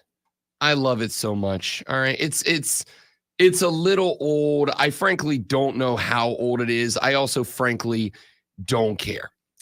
There was, at some point on television, there was an advertisement for a home shopping network. A guy was on this QVC style program and was selling packages of baseball cards. Now, I don't know about you guys. I don't collect cards anymore. I used to. I think we all did when we were kids, all growing up, we collected cards. And there are some guys that hang on to that hobby. They collect and trade baseball cards. I'm totally fine with that, man. Like, and not just baseball, sports cards as a whole. They've gotten big. I watched a video the other day of a guy who opened a pack and found a Michael Jordan rookie card that was worth like 10 grand. I get it. It's a treasure hunt. I have no issue if you're still into the game. It just, I got out of my baseball card phase about college, and it kind of went away from me a little bit. I didn't get it. But there are still dudes who buy them, who trade them, who sell them, whatever. So it's a big business. And so it absolutely makes sense that there would be people on TV going QVC style selling cards. Well, somebody found a clip of one of these guys on a local QVC style market selling cards. It was a bundle. You got a box that came with like a little souvenir off on the side. And you could buy this box of baseball cards for $39.99. And based on the sales pitch of the dude that was on TV pimping these cards, apparently not buying these cards would be the biggest mistake that you've ever made. Why? Well, I'll just let the host of the Wild West Shopping Network sell you on these cards. You buy this for $39.99. Guess what, folks? You take the L away. You put a W there, baby. You're a winner, man. You're the real deal. You're picking up chicks. Let me tell you something. You buy this set at $39.99, baby, you're the cock of the walk, man. You walk into the bar and you just find the hottest chick and you go, you, me. Guess what? She says, why would I go out with you? Because I bought the deal on Wild West Deals for $39.99. That's why. She says, can I go home with you? That's how simple it is. That's how it works. That's what this set brings to the table. Because you know what she sees? She sees a man who knows what he wants. She sees a man who says, good deals don't get by me, baby. I move. I act quick. I act now. I go to wildwestdeals.com. Boom.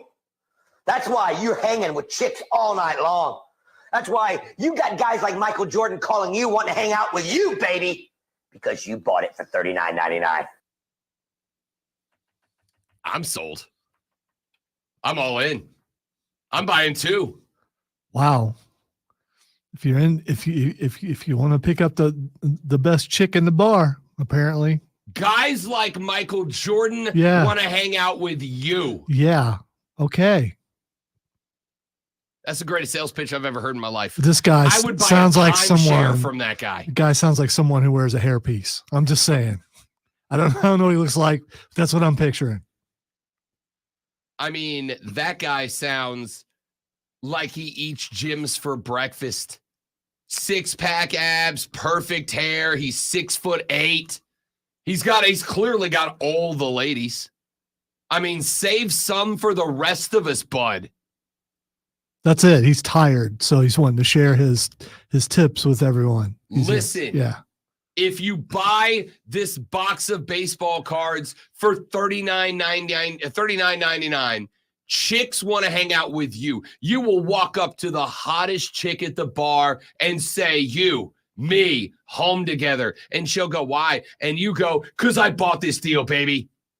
I don't let great deals pass me by. Hey, Rob, what if it worked?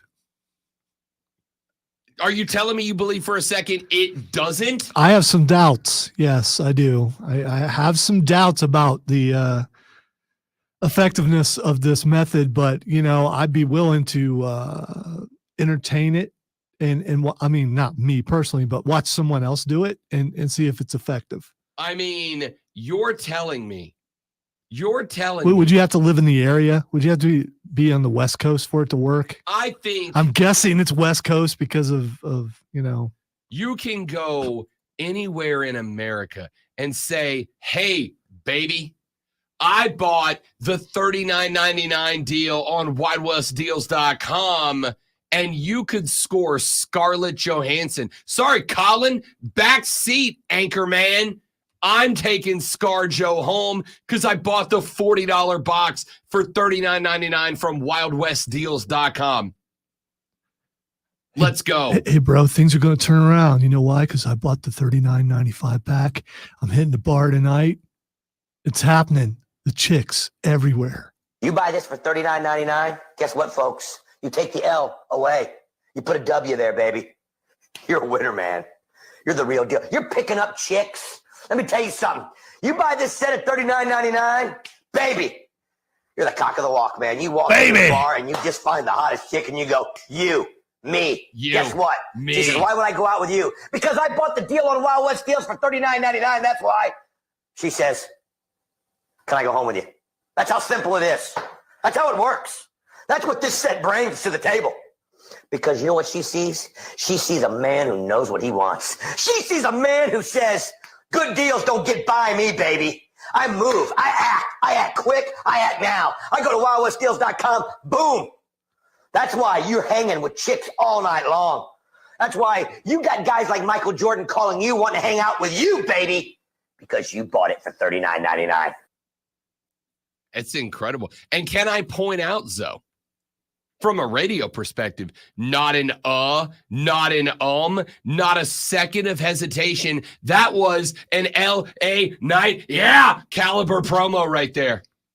Not a hold up to be heard in 60 seconds of promo time. It's well done, and I believe it was probably live, so it's not something that he was able to do several takes.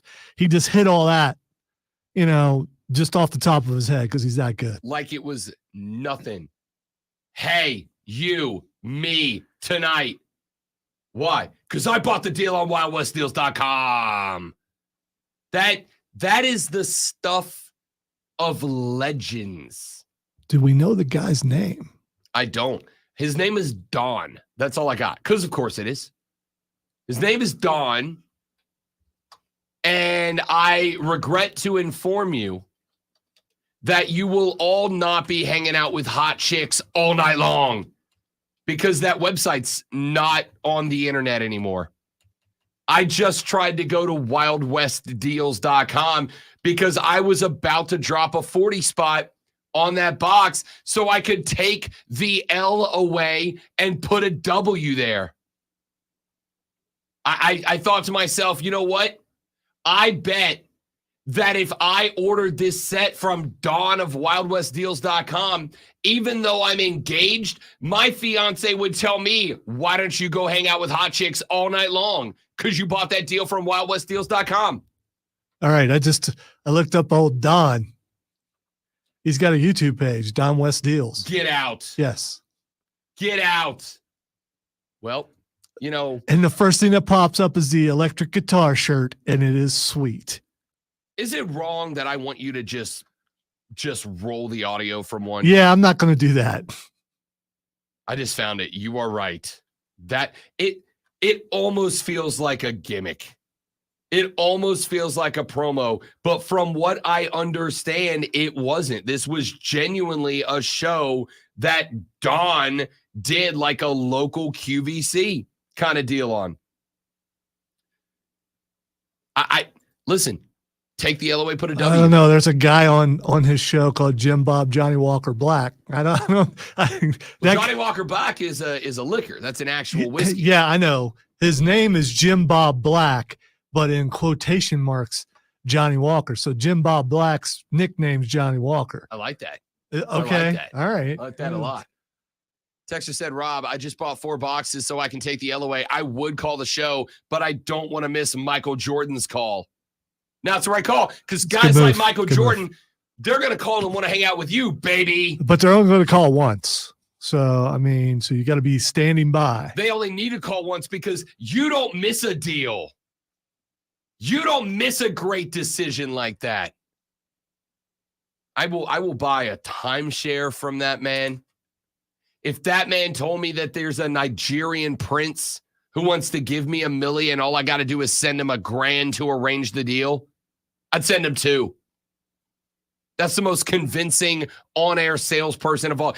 Billy Mays, get your ass in the back seat because Don is here. Don West is in the building, baby. You buy this deal, you're the cock of the walk. You're hanging out with hot chicks all night long. Yeah. It's an excellent logo that he's got going on too. Wild West deals. I It's not as good as that electric guitar shirt that he's pimping. That shirt is pretty sweet. Texter said, just had to send MJ to voicemail because Beyonce's calling. Yeah. If you bought 4 packs from wildwestdeals.com, which doesn't exist anymore, and I elect to believe that wildwestdeals.com doesn't exist anymore, not because they didn't do enough business, great one, but because they did so much business that Don is at his 5th mansion in Antigua right now overlooking the Caribbean. Dude, wildwestdeals.com does have a Facebook page. Do not go there, people. You can't handle the success that Don West has in his life that you never will. What an incredible promo. If that doesn't get you to get back into your baseball card era, nothing will. That was unbelievable. You know what? Screw it. You buy this for $39.99. Guess what, folks? You take the L away. You put a W there, baby. You're a winner, man. You're the real deal. You're picking up chicks. Let me tell you something. You buy this set at $39.99, baby. You're the cock of the walk, man. You walk into the bar and you just find the hottest chick and you go, you, me. Guess what? She says, why would I go out with you? Because I bought the deal on Wild West Deals for $39.99. That's why. She says, can I go home with you? That's how simple it is. That's how it works. That's what this set brings to the table. Because you know what she sees? She sees a man who knows what he wants. She sees a man who says, good deals don't get by me, baby. I move. I act quick. I act now. I go to wildwestdeals.com. Boom. That's why you're hanging with chicks all night long. That's why you got guys like Michael Jordan calling you, wanting to hang out with you, baby, because you bought it for $39.99. Baby. I don't know. He's got kind of a Lou Holtz feel to his voice now that I listen to it a little bit more. Baby. Like more energy than Lou, obviously, but still. Do you know how many sound bites we're about to pull out of that 1 minute? I know how many you are. About 9, baby. I act quick, baby. That's I heard that last night. It showed up on my Instagram and I'm like, well, that's a segment. There's no way I can't share that greatness with the people. It's unbelievable. This it made my day. Yeah. And there's some people out there that's just like the texter, ready to go now. Now they got the formula. Texter said no one has ever swiped left on the Don. No. Don gets right swipes left and right, baby. Hot chicks want to hang out with him all night long, baby. And you know how I know that's true? Because he refers to them as hot chicks, baby. The dude who gets the hot chicks is the guy who refers to the hot chicks as the hot chicks. Hello, ladies. The Don walks into a room and goes, I bought 4 of the packs on wildwestdeals.com for $39.99. And the ladies say, My loins have been tingling.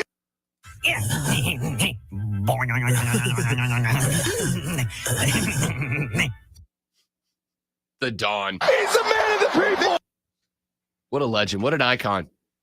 I hope to do radio like the Don does baseball card sales. And now we're going to go to break because Rob needs to set up the next segment. No. We're going to go to break because Rob's going to watch all the Don's YouTube videos now. I need to see him pimp this 1980s knockoff thrift store electric guitar shirt. So when I jump online in here in a minute and I see that all the Don's videos have another 1,000 views since I started this segment, it's going to make perfect sense. If you come back and listen to the next segment of the Rob Brown Show, you're going to get all the hot chicks, baby. They're going to be hanging out with you all night long, baby. If you come back and listen to the next segment of the Rob Brown Show, guys like Michael Jordan are going to want to hang out with you, baby. Lonzo and Rob and you, the Rob Brown Show rolls on. It is the Fan Upstate. Baby. What an icon, the Don. Take a back seat, D'Angelo. You're the second Don now. He looks exactly like what I thought he would look like. Yep.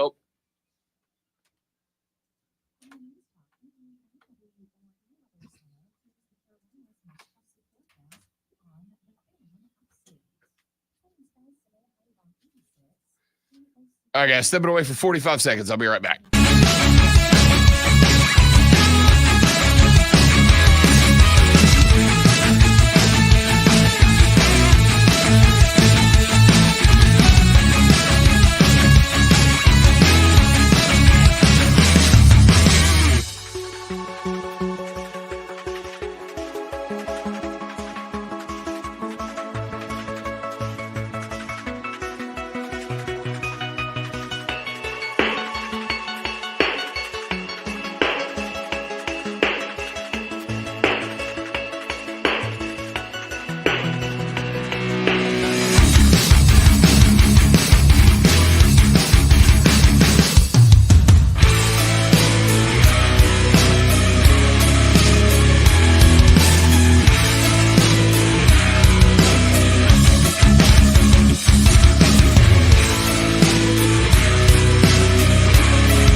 All right, y'all, we are back. Thanks for hanging in there.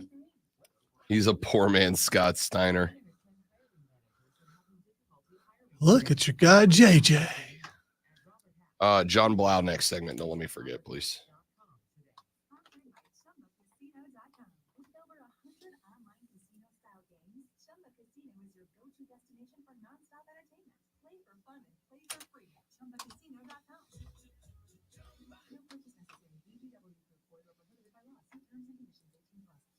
Can't wait to hear what's next on Wire to Wire with Cole and Diesel. Tell me what's coming up. On the next Wire to Wire, we will see how South Carolina and Clemson baseball did over the weekend. Who reigns supreme, LIV or PGA at the Masters? And did the Atlanta Braves get back on track in Miami? All that coming up on the next Wire to Wire on the Fan Upstate. Diesel and Cole Pull Bryson really bring it on wire to wire. Turn it on and leave it on. Afternoons 3 to 7 on the Fan Upstate. Rise and shine, sports fans. Grab your coffee and a jolt of sports on the Rob Brown Show.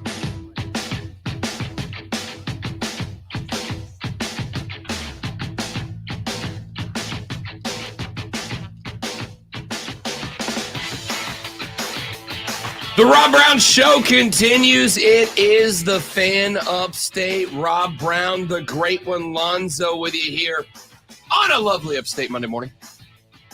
Let's dive back in to the world of sport, shall we?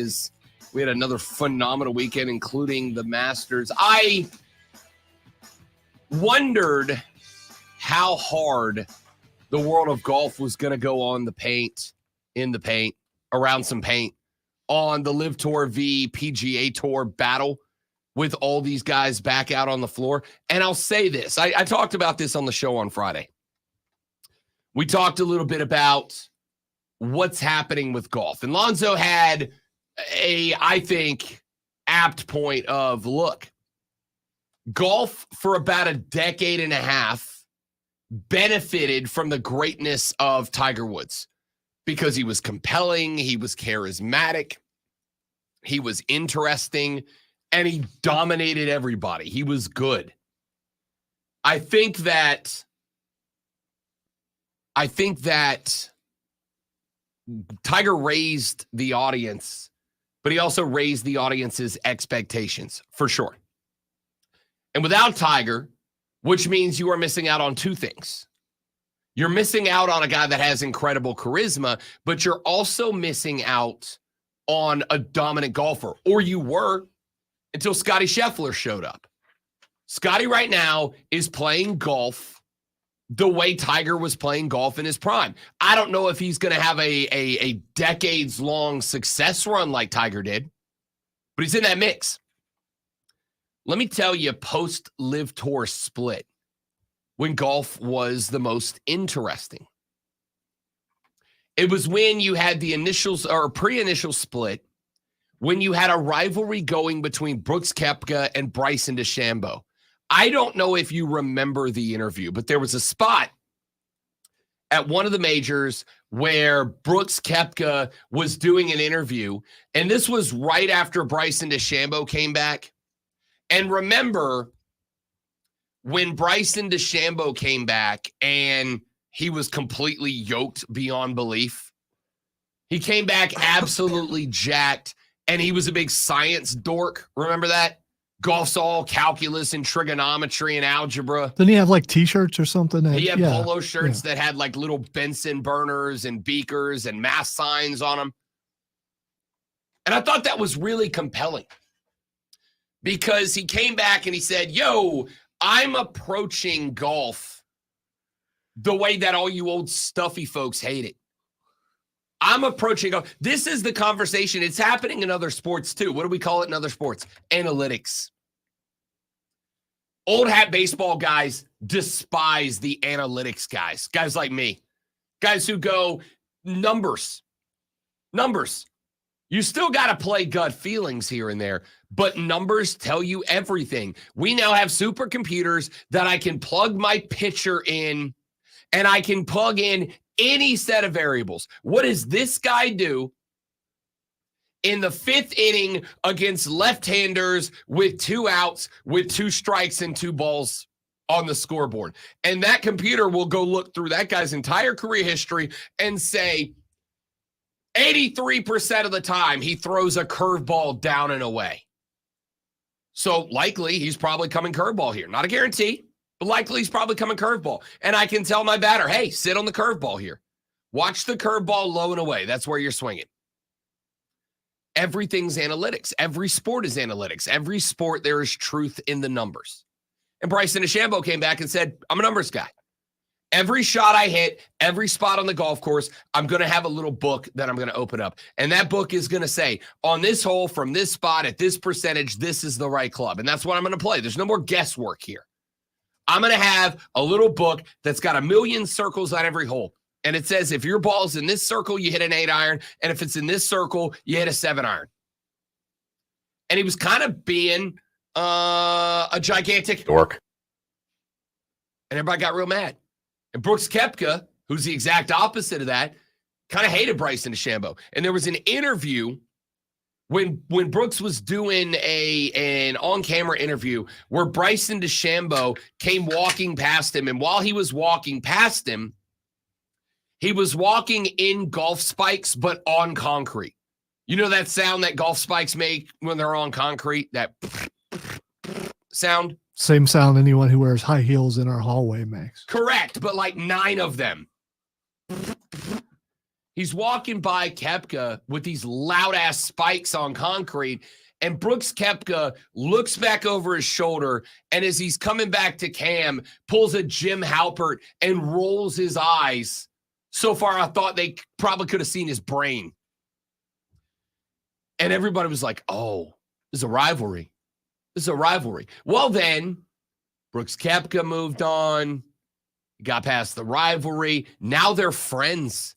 They're playing golf together on the weekends. They're buddy-buddy at this point. That rivalry went away. And it just kind of died quietly, right? Like they didn't have that Game 6 jumper to break the other guy's heart deciding moment. They didn't have a rivalry like Magic and Larry where it was obviously based on mutual respect, but those guys were trying to kill each other. They had that. It just stopped. And they don't have that anymore. And so I kind of thought I would be not surprised to see the tour and to see Augusta play up the PGA v Live Tour battle on the course. Well, you had 2 things happen. Number one, outside of Max Homa, you didn't really have a Live guy that was anywhere near the top of the leaderboard. You had Max Homa hanging out there, and outside of that, there wasn't really body in the Live Tour that felt like a threat late Saturday or at any point on Sunday. Early in the day, Sunday, I thought like, okay, maybe Max Homa makes a push here. He's within striking distance. But then Scottie Scheffler went out there, did Scottie Scheffler things, and nope.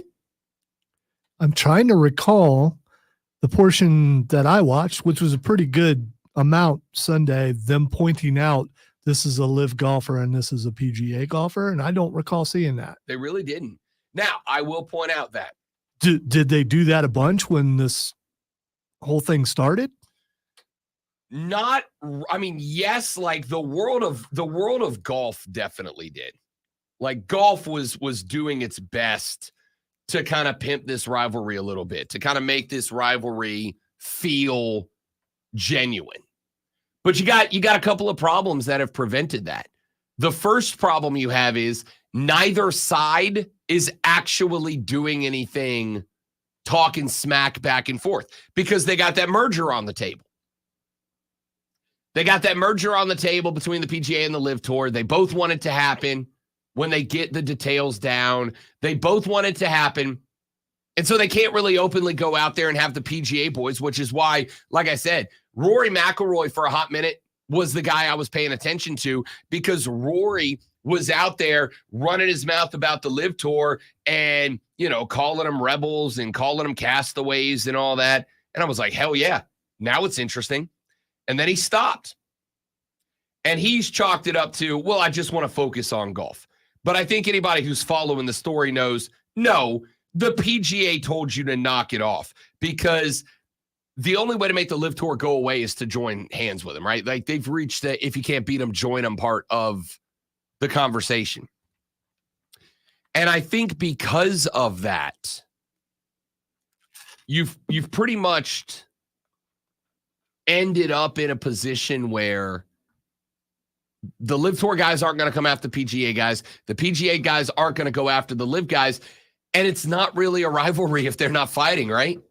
Like the Magic v. Bird rivalry isn't the Magic v. Bird rivalry if they don't keep meeting each other in the NBA Finals every year. Yeah, if you're not getting, if I'm paired with him, I'm just not playing type things. If you're not getting that, then it has to start from the ground up like it did when players were going at each other. Since they stopped doing that, really, the thing has just fizzled. It would work if you had Brooks like, hey, I'm with Bryson, that guy, the Live Tour, his stupid biceps, his tight t-shirts, his game, his wife, his mom. But then I'd be like, okay, now, obviously I have to watch this. But when you got everybody out there playing nice, and because they're playing nice, TV can't manufacture a rivalry for us out of it. But here's the thing. So not a golf fan. While I'm watching yesterday, I see DeChambeau show up on the leaderboard a little bit, like he's going on a run. And that's the first thing I think of is all that back and forth. Without that, I'd have no idea who he is. I think Bryson DeChambeau for a hot minute was arguably the most notorious golfer on tour, both before and right after the split. He was notorious because he was playing pretty good ball before the split. It was notorious when he went over because a lot of folks, I think, thought that Bryson would be one of the guys that stuck around. Like he just kind of had that vibe to him, and he did, and he took the money and ran. Woo. So Bryson DeChambeau, when he went to the LIV Tour, somebody asked me on Friday, why is LIV Tour not a better deal? Why is it not a bigger deal? And on the flip side, why is the PGA Tour suffering right now? And I said, to me, honestly, it's kind of an easy answer ultimately. It's kind of an easy answer, and it's twofold. The first is that without the LIV Tour guys, the PGA Tour events feel watered down. The PGA Tour events don't feel like they are the best golf. It feels like best versus rest, not best versus best. And that kind of takes away from it a little bit. On the flip side, why isn't the LIV Tour a bigger deal? That one feels even easier to me.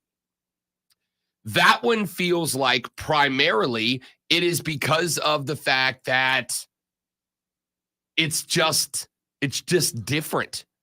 It's a different format. It's different competitors. I think that the 58 hole or 56 hole instead of the full 72 kind of takes away from it for a lot of people. I feel like the team orientation of it takes away from a lot of people. I feel like because it is so dramatically different from the PGA Tour, change is fine, but it has to be incremental change. I'm going to go ahead and make the stab great one.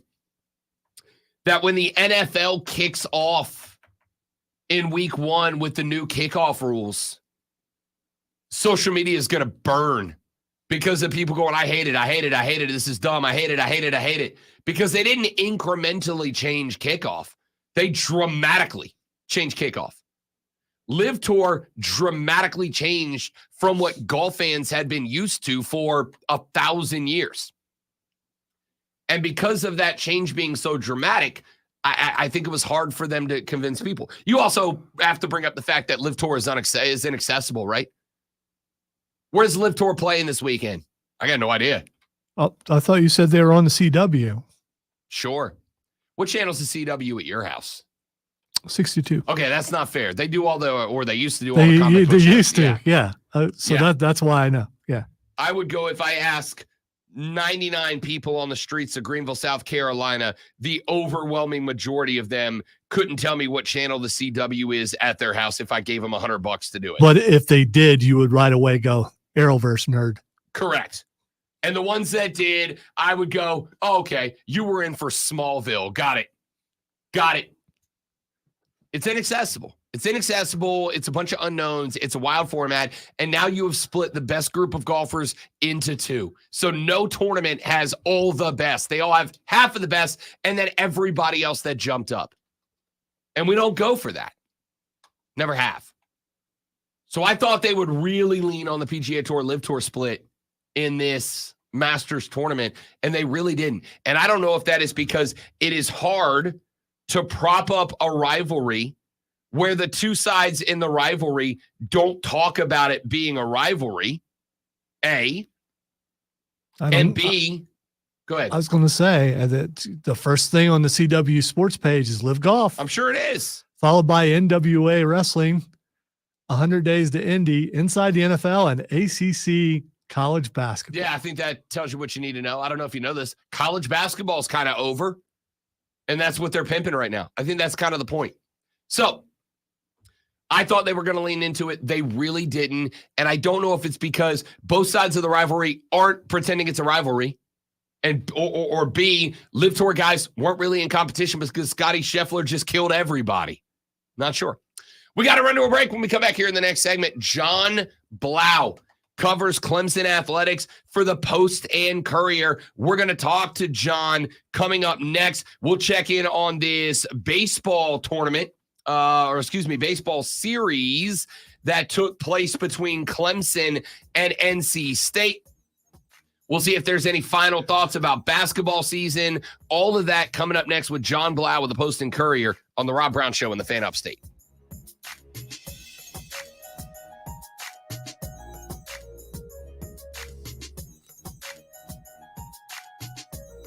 You should look up the schedule. I mean, their lettering and everything's very retro. It's kind of cool, actually.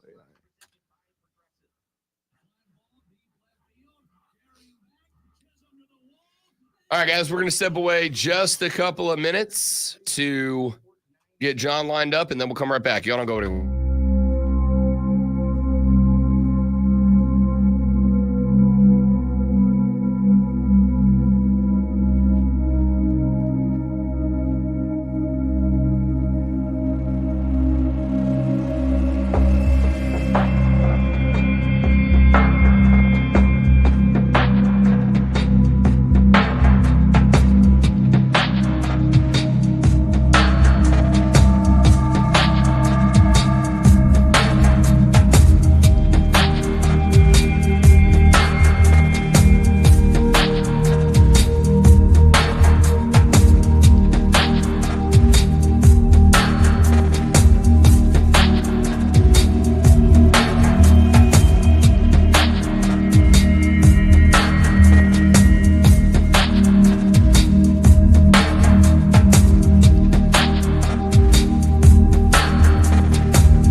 The Rob Brown Show back on your radio. It is the Fan Upstate. Rob, Lonzo, and you. Great to have you on the show every Monday at 8:40.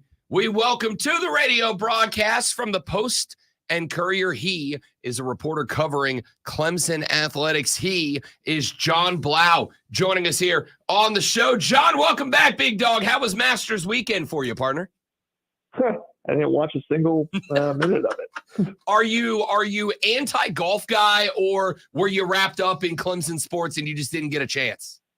I mean, a little bit of both. I mean, I remember back in 8th grade, I thought I was going to be Happy Gilmore, and I was really great in 8th grade golf. I remember class just driving at the ball, and then I just, lost interest completely. And so don't really care. And then also, a lot of Clemson stuff going on. Were you were you in when Tiger? We talked a lot about Tiger and the fact that he stank this weekend, which of course he did. He's almost 50 and broken at this point. Were you like one of the guys that were in it when Tiger was big, and then when Tiger went away, there's not really anybody compelling, so you bailed out? I think I just liked fake golf again, Happy Gilmore, more than real golf. And I don't know. Like, I thought that movie was funny. Tiger was kind of interesting, I think for everyone, obviously a big name, but I never really enjoyed watching actual golf. Fair enough. John Blau from the Post and Courier covers Clemson athletics, joins us here on Mondays on the Rob Brown Show to check in. Let's jump in with just a quick basketball note, John. We have seen a couple of guys transferring out of Clemson. John Beadle is one. He's on his way over to Boston College. He is not alone.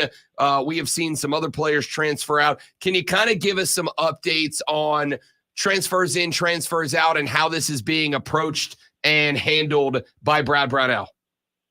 Yeah, so there are a couple of transfers, like you mentioned, Josh Beadle, and also Jack Clark, the 6th-year forward. He also put his name in the transfer portal. Those two weren't all that surprising. I think Beadle only played a combined 4 minutes in the NCAA tournament. And Jack Clark was a guy that fit really well this year, but I don't think they necessarily plan to have him back for a 7th year, which he could potentially play because of an injury in one of his earlier seasons. The one surprise was R.J. Godfrey, the sophomore forward, played some really big minutes off the bench for Clemson. That during the NCAA tournament really seemed to be coming into his own, but he entered the transfer portal. His dad posted something on Twitter about the fact that he wasn't going to be starting next year. That might have factored into it. But that still, again, was very surprising, especially with PJ Hall probably leaving. There was definitely some room in the front court for a guy like Godfrey to play a lot. As far as transfers in, I mean, that's still kind of a mystery. We're kind of figuring out who might potentially come and replace, because they'll need plenty of guys. I mean, I think they only have five players currently slated from the roster last year to definitely be playing next year, and you have 3 incoming freshmen. So that's only 8 players. Scholarship limit of 13 in men's college basketball. So that's another 5 guys they could potentially pick up. So Brad Brownell, I think, mentioned it in a radio interview recently, shark-infested waters with the transfer portal, with NIL out there. And, they're losing some guys, but obviously they have to kind of get in those waters and see if they can pull some the other way as well. Yeah, I saw that quote that you put up on your Twitter feed a couple of days ago, and I was intrigued by that. That's the what. I want to talk about the why and get your opinion on this, John. I've said for a while, like, I understand that coaches are there's probably no world in which coaches are going to like NIL. It makes their job harder. None of us like things that make our jobs harder, and I get that. But if you got a guy like an RJ Godfrey, if it is true that he's transferring because he wanted to start and he was going to be a reserve guy at Clemson, I've kind of reached the point where I would want to take a Brad Brownell or a Dabo Sweeney or anybody else and go, if that's the type of kid on the team, aren't you better off letting them go than sitting around complaining about it? Kind of when you see these names, especially like RJ Godfrey, and you see them hit the portal, what's your personal reaction to all of it? Yeah, I mean, personally, I'm a reporter, so I try to keep, my emotions and feelings out of it. But as far as Brad Brownell, I understand why he's a little frustrated. I mean, you spent 2 years developing this guy. He was very limited. It's kind of more of just an interior paint presence, was not a great free throw shooter. by the end of the year, you got him to the point where he's able to hit 8 of 8 from from the line in the NCAA tournament, which was huge. Obviously, RJ deserves credit for doing that himself as well, but, also becoming more of a productive scorer inside. You put all this effort into expanding his game, and you feel like he's just starting to come into his own. And now, he hits the transfer portal. And so I get why the coaches are frustrated, but yeah, I mean, in terms of maybe it's better just let that guy walk. Yeah, you don't want people who aren't committed, who don't really value kind of what you bring to the table, or who are demanding things.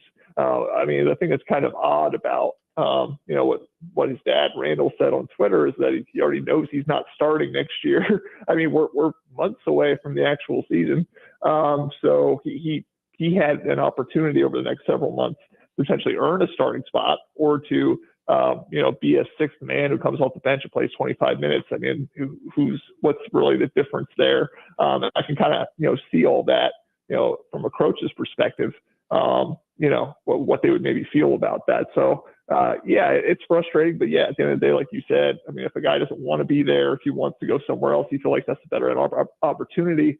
You'd rather not have that person sticking around being upset. So, it is what it is. Guys are going to leave nowadays, especially with NIL and the offers they can get there as well. And you have to, find those core group of guys. I think in the comment that Brad Brownell said, it's like you just hope to have 7 or 8 that you can bring forward to the next year, and you kind of figure out the rest. Right now, it's really only about a handful of guys, but they got to find the rest that they can kind of, build in around those guys. John Blau from the Post and Courier joins us on Mondays to talk Clemson athletics. Let's flip it over to baseball. John dropped 2 out of the 3 against NC State, but 11-4 in conference play. I know there's been some roster management, moving a front-end guy back into the bullpen, et cetera. Can you just give me kind of the overall rundown for Clemson baseball? Still inside the top 5, but a team they swept in Florida State, now 1 spot behind them. Not a great weekend for Clemson. Real good season so far. Where do you stand on Clemson ball right now? Yeah, I mean, they were incredibly hot. They were doing things that, you just aren't sustainable. I mean, they were getting behind a lot and coming back. I mean, they were kings of the comeback. And then they kind of had a little bit of a dip there in the last game at Notre Dame. They were up 11-2. Notre Dame came all the way back in the last couple innings, tied it up, and they had to win an extra innings. So they lost that game to USC Upstate in the midweek. And Coach Bakich said, it's kind of like eating humble pie. It's like we didn't really experience the loss at Notre Dame, so now we're going to get to experience it. And then they drop another game to NC State. They're kind of kicking the ball around on the infield. Not then the bats go completely dead the next game, 3-game losing streak. But again, it's baseball. You're going to lose games. I mean, they started so incredibly hot. You're going to have a skid in the opposite direction at some point, just things correct that way. And they were able to, get a win on Sunday, which felt like more than just one win. I mean, it felt like it kind of broke down kind of the mental wall that was building up for them. They had 19 straight innings where they didn't score a run. It's not like Clemson, especially the team that's been able to, again, score runs in bunches to make comebacks. And so to get that 7-0 win on Sunday kind of helped, build some, maybe positive momentum back in the other direction. They've had great pitching.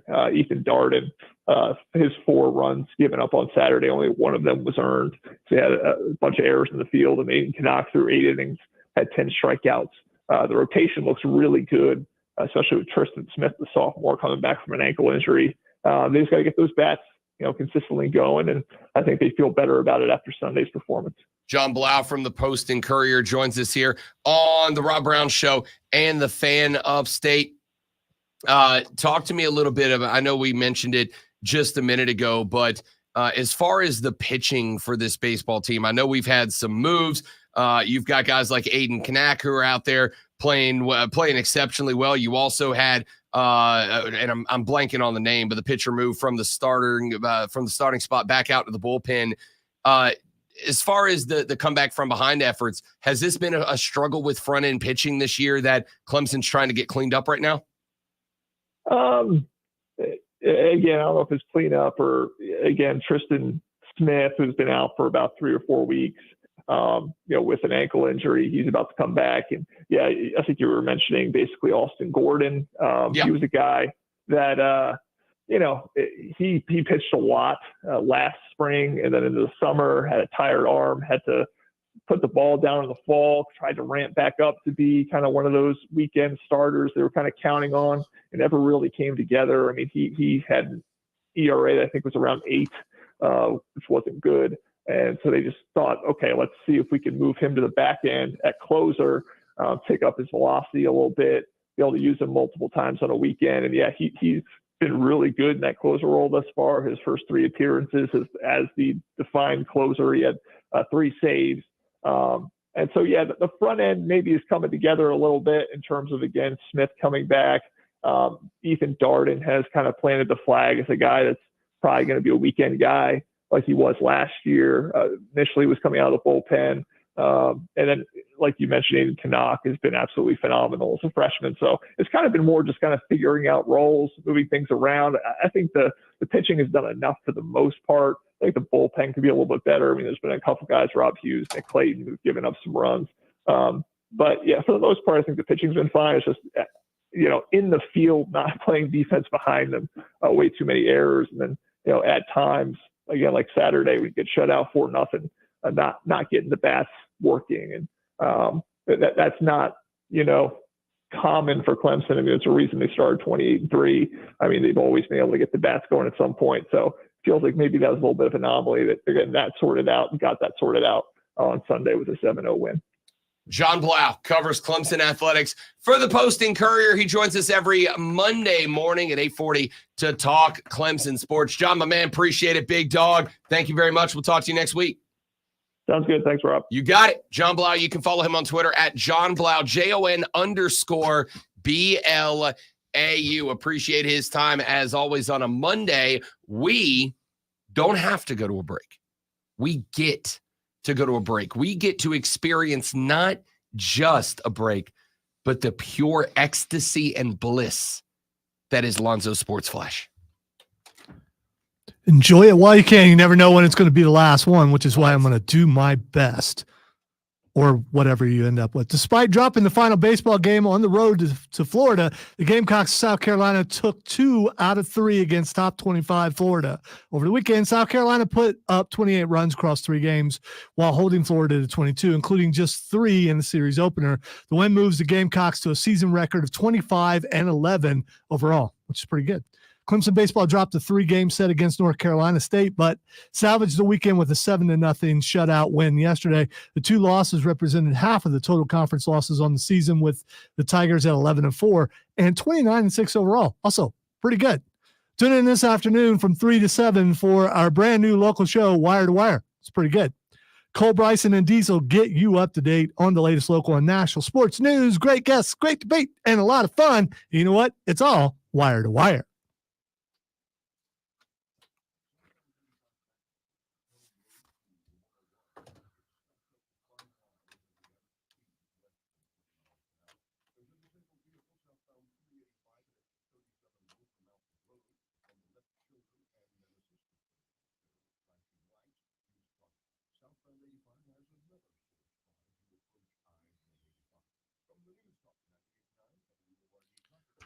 Let's go, computer. Come on. Thank you.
the Vic Draft Day kickoff party at Dave & Buster's Game Day headquarters. So bad. Thank you, Steven.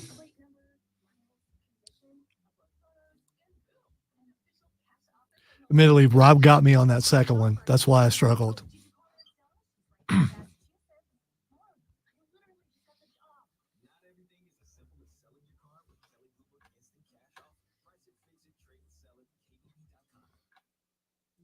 don't blame him for trying. He should continue. But he got me on that second one. On what? On the read. I struggled on the second read. Something you said got me. Oh, I know what it was, but I can't explain why it got me till after what the X.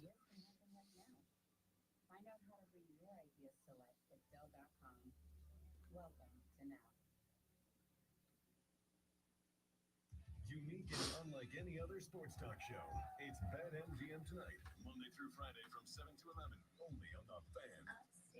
BetMGM Tonight is the red zone. James, good morning, buddy. Welcome in. Good to have you. Updates for all of the night's games as they happen. Latest scores, sides, totals, props, parlays, futures, and much more with real-time, relevant sports wagertainment tonight at 7. BetMGM Tonight, exclusively on the Fan and on the Odyssey app. Your morning jolt of sports. It's the Rob Brown Show. What happens when we get that crazy guy, that Harvey Updike, that goes, there's 20,000 people on this court, and I got a shot at their star athlete, and he goes and kicks a knee sideways. We've had 1,000 years of court storming, and this has never happened. There's never been that. It's an exaggeration because I don't think 1,000 years ago that they were storming the Roman Colosseum. If you do, you die. Maximus Decimus Aurelius in the upset win over Joachim Phoenix. The centurions with their swords were like, yeah, come on down here. You don't know that the Mennonites didn't win a battle and decide they were going to storm the battlefield. I think he's done, James, so you don't have to worry about it. Clear the green at Lexington, and the rest of the Tories, or the Whigs, pardon me, come rushing down to the field to celebrate. It happened. I'm glad you fixed that because you know the Whigs people are about to get really angry with you. Yeah, a lot of Whigs out there getting real mad. Don't hit snooze. The Rob Brown Show, now morning 6 to 10 on the Fan. The Fan Upstate. Wire to wire with Diesel and Cole Bryson. Turn on, leave on.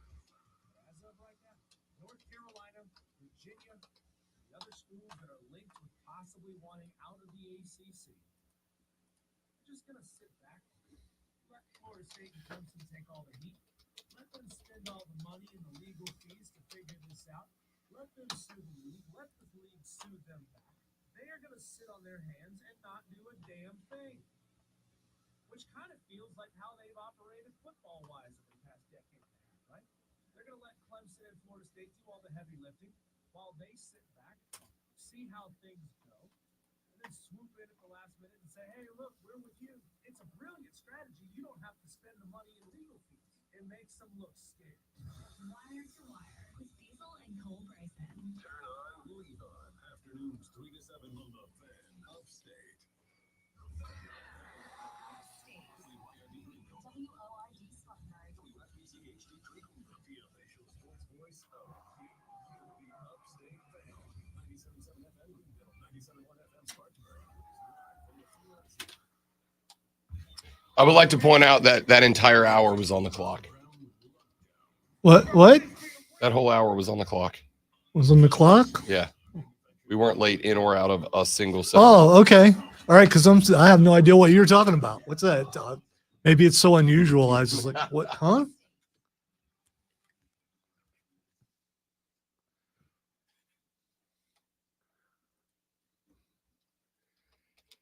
Ladies, gentlemen, boys and girls, welcome back. It is the final hour on a Monday of of the Rob Brown Show. I got my wires all kinds of crossed today. That's okay. It's Monday. You gotta ease into it, my friends. You know, you gotta ease into it. Yeah, it's been an entire laid back day for you. It really has. It really has me concerned about my job. Like you're being nice to me on my last day or something. Why would I do that? I don't know. That's not a thing. I'm more concerned about how nice and laid back you've been all show than I am of any emails I got over the weekend. No, listen. It was a spectacular sports weekend, was it not? You have talked a couple of times about you reflected on something that I said on Friday and changed your mind about it. It's like, okay, this is not good. I'm waiting for that email. It's that hour when you get that email. So I don't think so, man. I think you nailed a spectacular point, and I think it deserves to be recognized. That's all. for a weekend where I felt like there was lots of problems for me Friday, where I was contemplating retirement and dreading coming into work today, and then I get here and like, dude, people are nice. It's just weird. Don't like that. Hey, everybody, be a to me, or just be normal.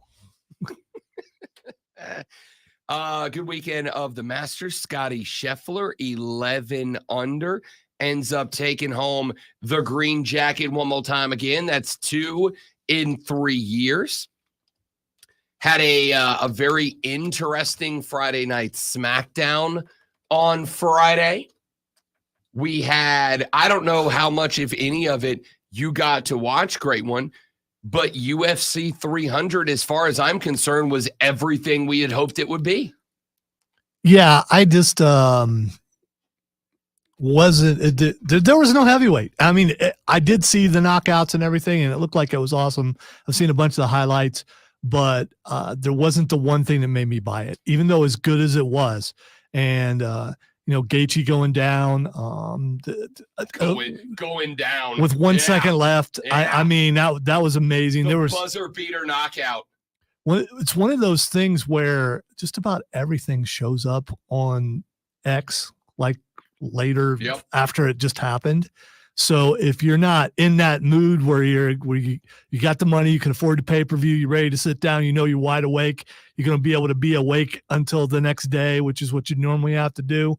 Sometimes it's better to go, I'll just watch the highlights. I will tell you, and I say this, but Conor is announced to fight. We'll buy that fight. Okay. Whether you guys love him or not, we like watching him fight. So let me personally attack the great one on this one.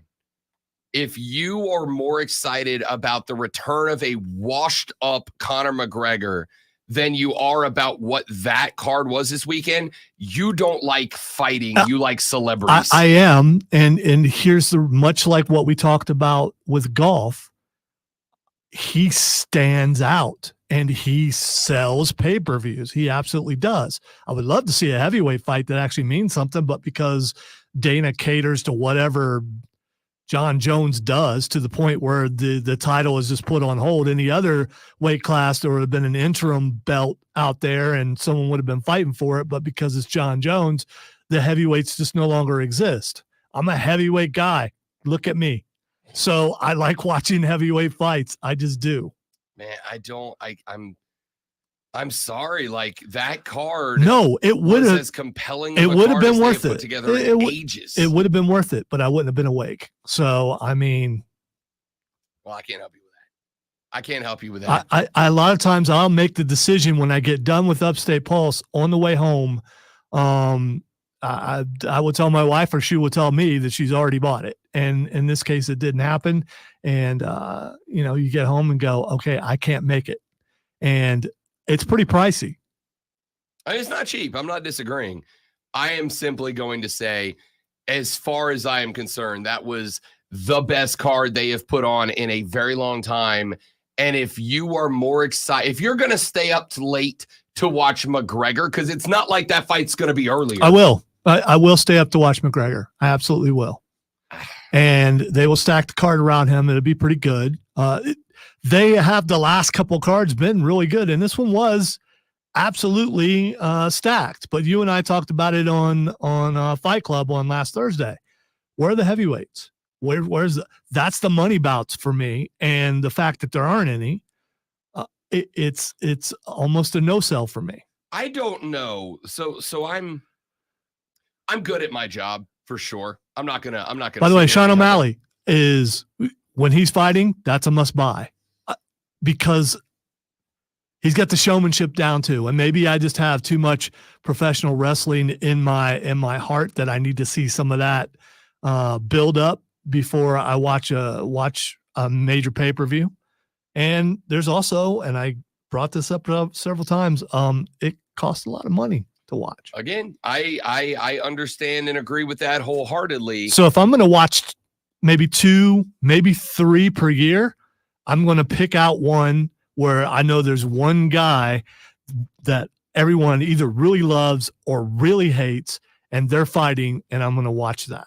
See, I like I said, I think to me, it really puts me in a spot where, and I don't know how to vocalize this, but it's something that I said earlier. It's similar to what I said earlier about Scottie Scheffler. If you watched yesterday's final round of the Masters at Augusta and you weren't entertained, then you don't like golf. You just like competition. You like drama. And that's okay. That's okay. America as a country loves drama in its sports. And I'm not going to pretend. I was going to say, you're saying this and you're Mr. I watch every NCIS that exists. 100%. I'm not putting myself not in that mix, but I'm saying if you watch yesterday what Scottie Scheffler was doing specifically on the back 9 at Augusta, and you were not entertained, you don't like golf, you like drama. And again, that's okay. But I'm going to make the same argument. If you will stay up late to watch a washed Conor McGregor, but you thought 300 wasn't compelling enough to buy and watch, you don't like actual MMA. You like drama around fights. And that's okay too. And that's your opinion, and I believe your opinion is wrong. I love MMA. It just not enough to watch the best card they put together in years, but enough to watch Conor McGregor. Okay, next pay-per-view, you can give me some of that talent money. And then that will not factor in. What I'm saying is, you just said I know. you're willing to spend the money on McGregor, but not on the most stacked prelims to main event card UFC has put together in the last 100 events. But you'll make the same decisions the opposite direction for Conor McGregor. Yes. See, I don't understand. And I'm not the only one. I'm not saying you are. So I am lumping you in the group that probably contains the majority of people, for sure. But it is a group that I am willing to say you don't like MMA, you like entertainment and drama, and this happens to be MMA. Like that's how that. I believe you can like both, by the way. But there are some things that pushes you. You have pushes prioritized one, yeah. Right. Well, here's the other thing. If there would have been a heavyweight bout, I would have bought it too. I don't. Yeah. If even if it wasn't for a fight for a title, there were no heavyweight bouts on there, period. And that bothers me. Yeah, we got a light heavyweight, and that was an excellent fight. Well, I mean, it was an excellent finish. I don't think there was a fight on that card that wasn't an excellent fight or finish. But where are the heavyweights? See, I much like in boxing, quite a few people want to see the heavyweights. And if the heavyweights aren't boxing, only the diehards are really into it. See, correct. I'm on that foundation with you. That is absolutely correct. But, and this might be me playing sanctimonious fan. I said you were too nice to me, so now you got to bring it back. No, you're fixing it. Maybe this is Rob Brown being a sanctimonious fan. I am willing to acknowledge that is a possibility in the conversation. But if you're the guy that's not going to watch the NBA playoffs because Steph and LeBron aren't in it, you're about to go Mark Ryan sports arbiter. Well, I got to take your man card. I got to take your sports card. You're not a real fan because you don't fan the way that I fan. You can only fan the way that I fan to be a fan. No, but do you acknowledge that if you watch a sport because of a guy, you don't watch the sport, you watch the guy? If you only watch games that LeBron's playing in, you're not a basketball fan, you're a LeBron fan. And that's okay. I was going to say, so? And that's okay. So I would guess that there are quite a few people who are listening to us or watching us who are casual fans and are more on my way of thinking than there are that are diehard every last little thing I've got to watch. I didn't fight back against that. I agree with you. Here's what I'm saying. And I've made this argument in the past. That's why we're the show for everybody. I've made this argument in the past, for instance, about college football. If you only watch Clemson games, you're not a college football fan, you're a Clemson fan, and that's okay. If you only watch South Carolina games, you're not a college football fan, you're a Gamecock fan, and that's okay. So you're saying you got to watch the MEAC in order to be an actual but I'm college saying fan. if you're not watching Georgia, Michigan, Alabama, and the rest of the top dogs, then you're not a college football fan. You're a fan of your team, and that, again, is okay. But there's a point I'm driving at here. The average fan only has a little time in their day to be a fan, and so they're going to be a fan for the stuff that they're really into. You're running a bunch of points at me that I'm not arguing with you. I agree with you. I understand that I'm very lucky to have the job that I have, where the majority of the responsibilities I have are watch all the things, not just the things I like. My point here, I think, though, is that if you're... Man, how do I get that job? It's great. If you are watching...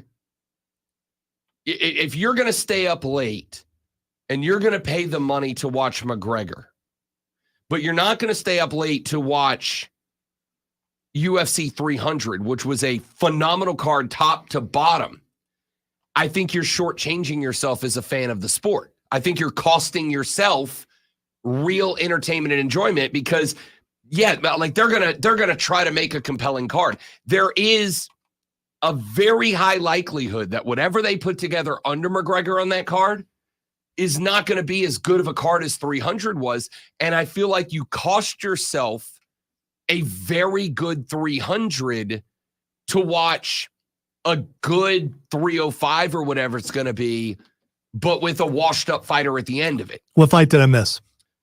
Which fight didn't you miss? Holly Holm got her face kicked in. Well, I couldn't watch that because I was on the air when that happened. That was prelims. The Pereira Hill fight was exactly what I hoped that it would be. No, you're missing a point. I've seen highlights, and as I pointed out, they show almost the entire fight half the time on X pretty soon after it happens. Why are you buying the McGregor fight? For the whole experience. And there's more than one person in my household. And when we agree on something is when we do it. When someone else has no interest, I usually don't push it. I mean, that's fair. So the majority of fights we buy, I get a text in the middle of the Upstate Pulse saying I bought the fight. Yeah, and I get that. And again, I like Miss Lisa more than I like you. I can't blame you. Yeah, no one could.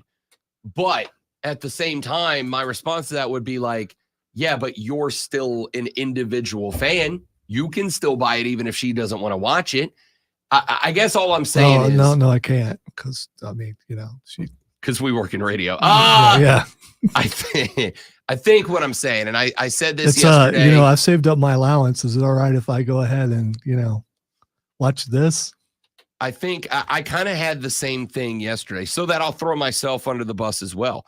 I kind of had the same thing yesterday when we're watching Scottie come down the last 3 or 4 holes of the tournament, and again, I'm not trying to throw anybody under the bus, and if any of them are listening, I know it's going to sound this way, and I apologize. I'm not trying to be a certain kind of way, but I got a show to do, all right? So I'll get myself in trouble for you, the people, because of course, Rob Brown. He's a man of the people. So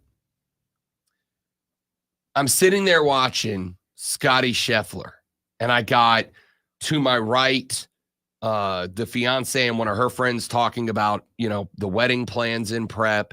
And then over there, I got one of the other girls and her friend talking about their baby. And then 2 of the guys behind me are talking about GTA 6 and how they're getting new video game consoles when it comes out. And the other guy talking about Madden, and 2 people in the kitchen eating pimento cheese and talking about whatever. And in a room of 8 people, I'm the only one watching the golf tournament. Like, as Scottie Scheffler's playing some of the best golf in a very long time. And then I kind of had the hearkening back to when the lady friend and I were going through our list of friends going, all right, who are we inviting over? And I said, here's the thing. I'm going to sound like a jerk. It is what it is. I don't care. I am only inviting people over who are golf fans. I don't want anybody come. We can pick another night to go out with anybody else.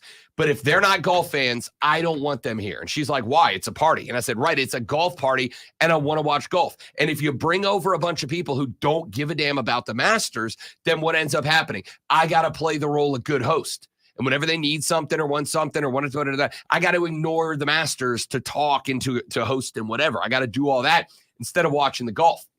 She said, okay, we'll just invite golf people. So we invited over a bunch of golf people. And I came to the conclusion that no one else in that room was a golf fan. They were just all fans of drama. And there was no drama in this. I mean, there was drama until the back nine of Scottie Scheffler. And then there was no drama. It was just the best golfer on planet Earth playing the best golf on planet Earth. As a golf fan, that's super compelling. As a drama fan who was hoping there would be drama in golf, I get why it's not. And all I'm saying is, I'm not saying it's wrong. I'm not saying anybody needs to change their behavior or do it the way that I think it should be done or anything like that. All I'm saying is, if you're a drama fan, whether it's UFC or golf or basketball or anything else, if you're a drama fan, I think you're costing yourself the opportunity to watch some pretty impressive and special athletic feats. And I think it's a disservice to yourself by doing that. Do it your way. All right, let's take a break. When we come back here in a minute, we run a sprint through all the stories from the weekend that we have not gotten to yet. So we'll light up a couple more stories. We'll ask what the X is going on, and we will call it a Monday on the Rob Brown Show and the Fan Upstate.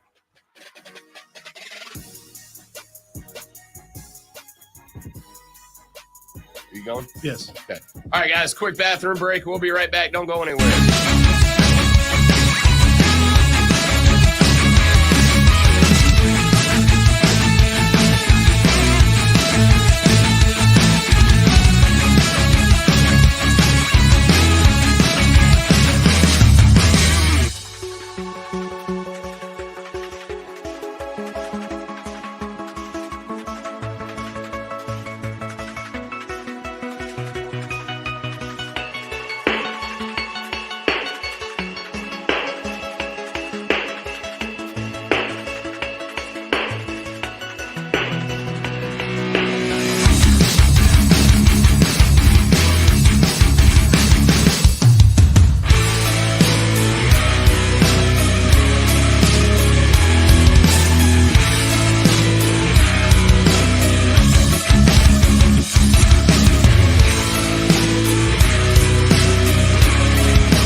The Rob Brown Show continues here on The Fan Upstate. Welcome back, ladies and gentlemen. Rod and Lonzo with you as we steam through a Monday edition of the show.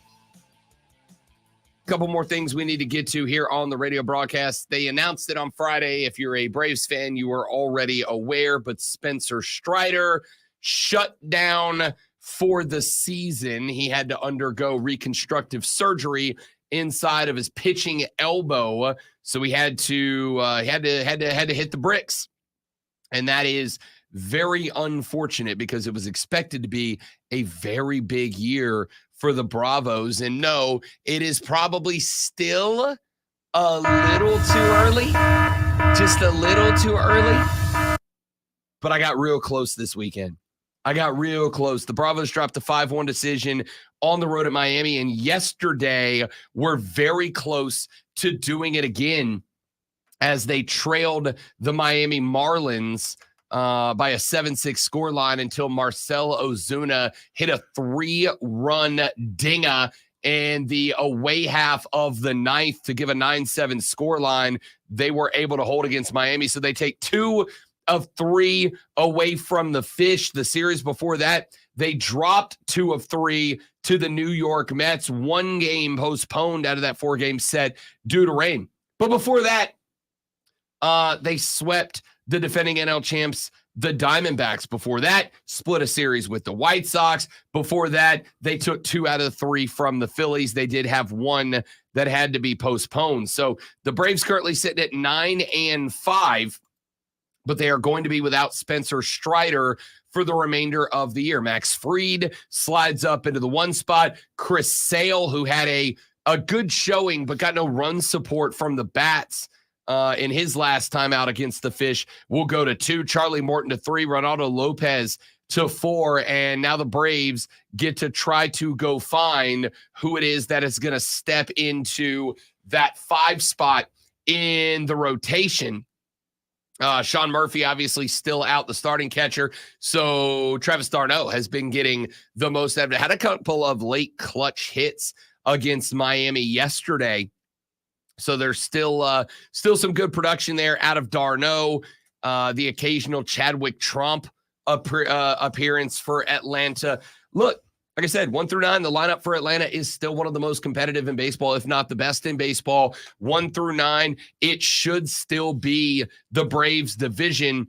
I'm feeling 14 whole games into the season. I'm feeling a lot less confident of my guaranteed over 101.5. It was easily of my Cy Young bets, of my World Series bets, of the plays I wanted to make preseason. The Braves over 101.5 was the one I thought was the easiest cash. Instead, they find themselves 2 games up on Philly through 14. They are 9-5. Philly 8-8. The Mets 7-8. The Nats 6-9. Miami just 3-13. But one of those 3 came at the expense of the Atlanta Braves. So we'll see what the Braves decide to do without Spencer Strider available for the remainder of the year. My sneaky suspicion is that you're going to see a platoon of guys at the 5, but Widens is not the answer in that spot. I don't know who is.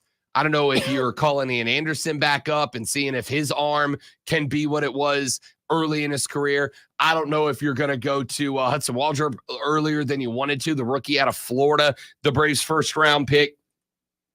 I don't know which direction you're going to go with for that 5-hole long term. I know it's not Winans. And after that, it's a crapshoot. But 1 through 4, they are still good. They are not as good as some other staffs around the year. The question mark is, can the bats get hot? Can the bats step up? At this point, the Bravos are going to have to win by hitting the over-run total in every game so far. Chase Elliott gets the W in Texas, ends a 42-race winless streak at Texas Motor Speedway. His first Cup Series win since 2022, was able to get past Ross Chastain on the white flag lap after the 2 drivers restarted on the front row. Chastain went crashing off William Byron's bumper down the backstretch on the final lap.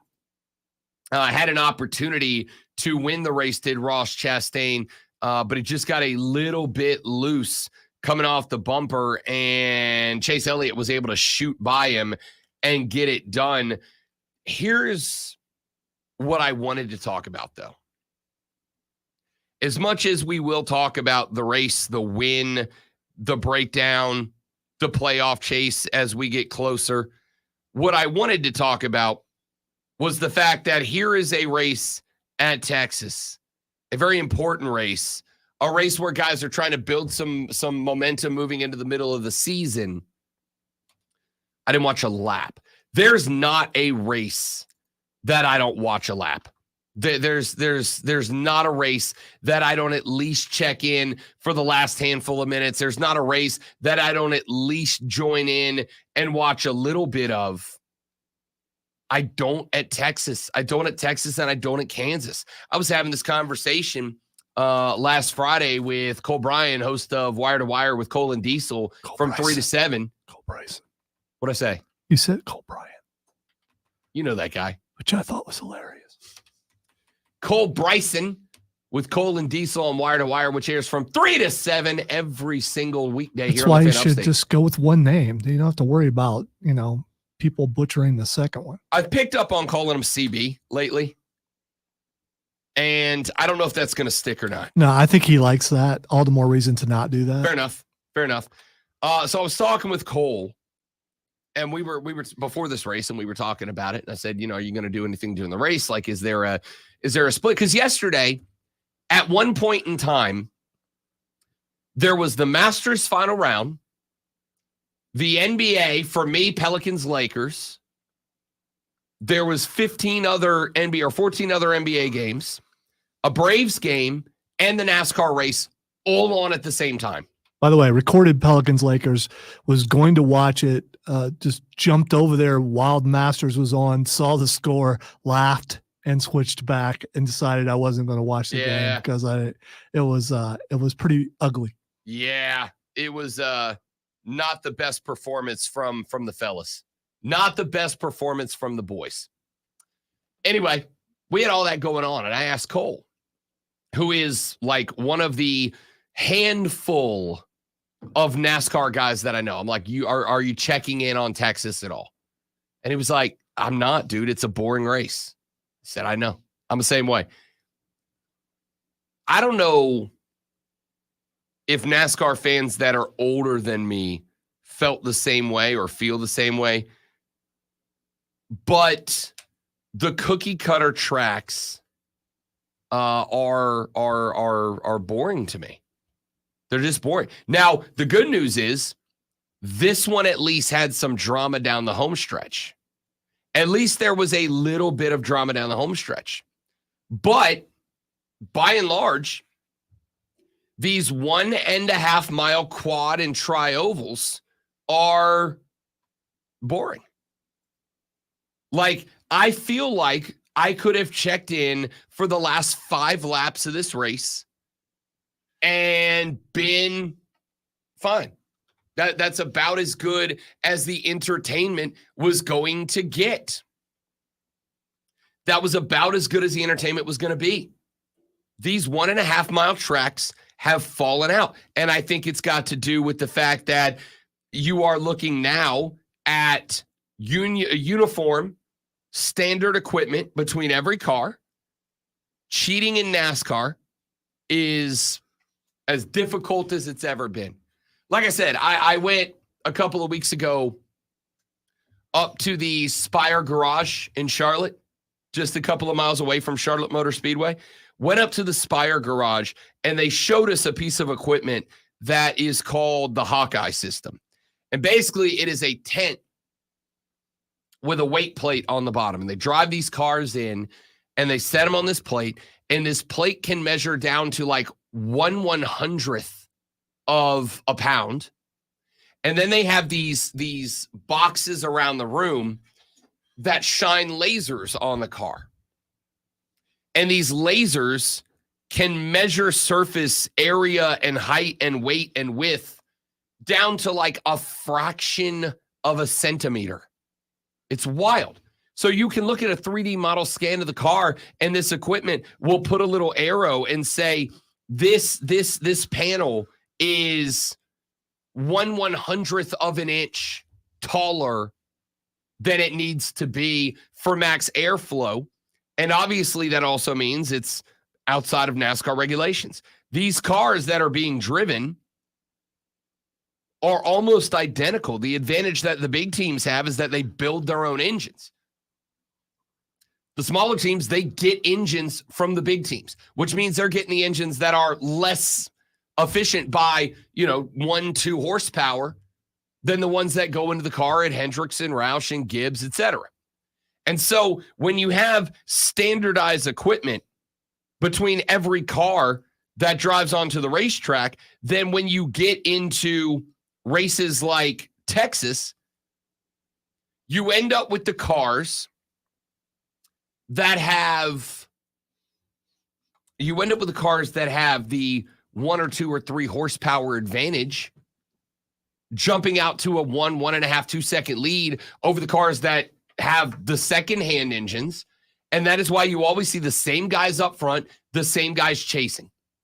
And then it comes down to driver talent and small little issues with the car that create spots where more often than not, you've got a car and a half second, and then a car, and then a half second, and then a car, and then a half second, and then a car, and then a half second, and then a car, and then a half second, and a car.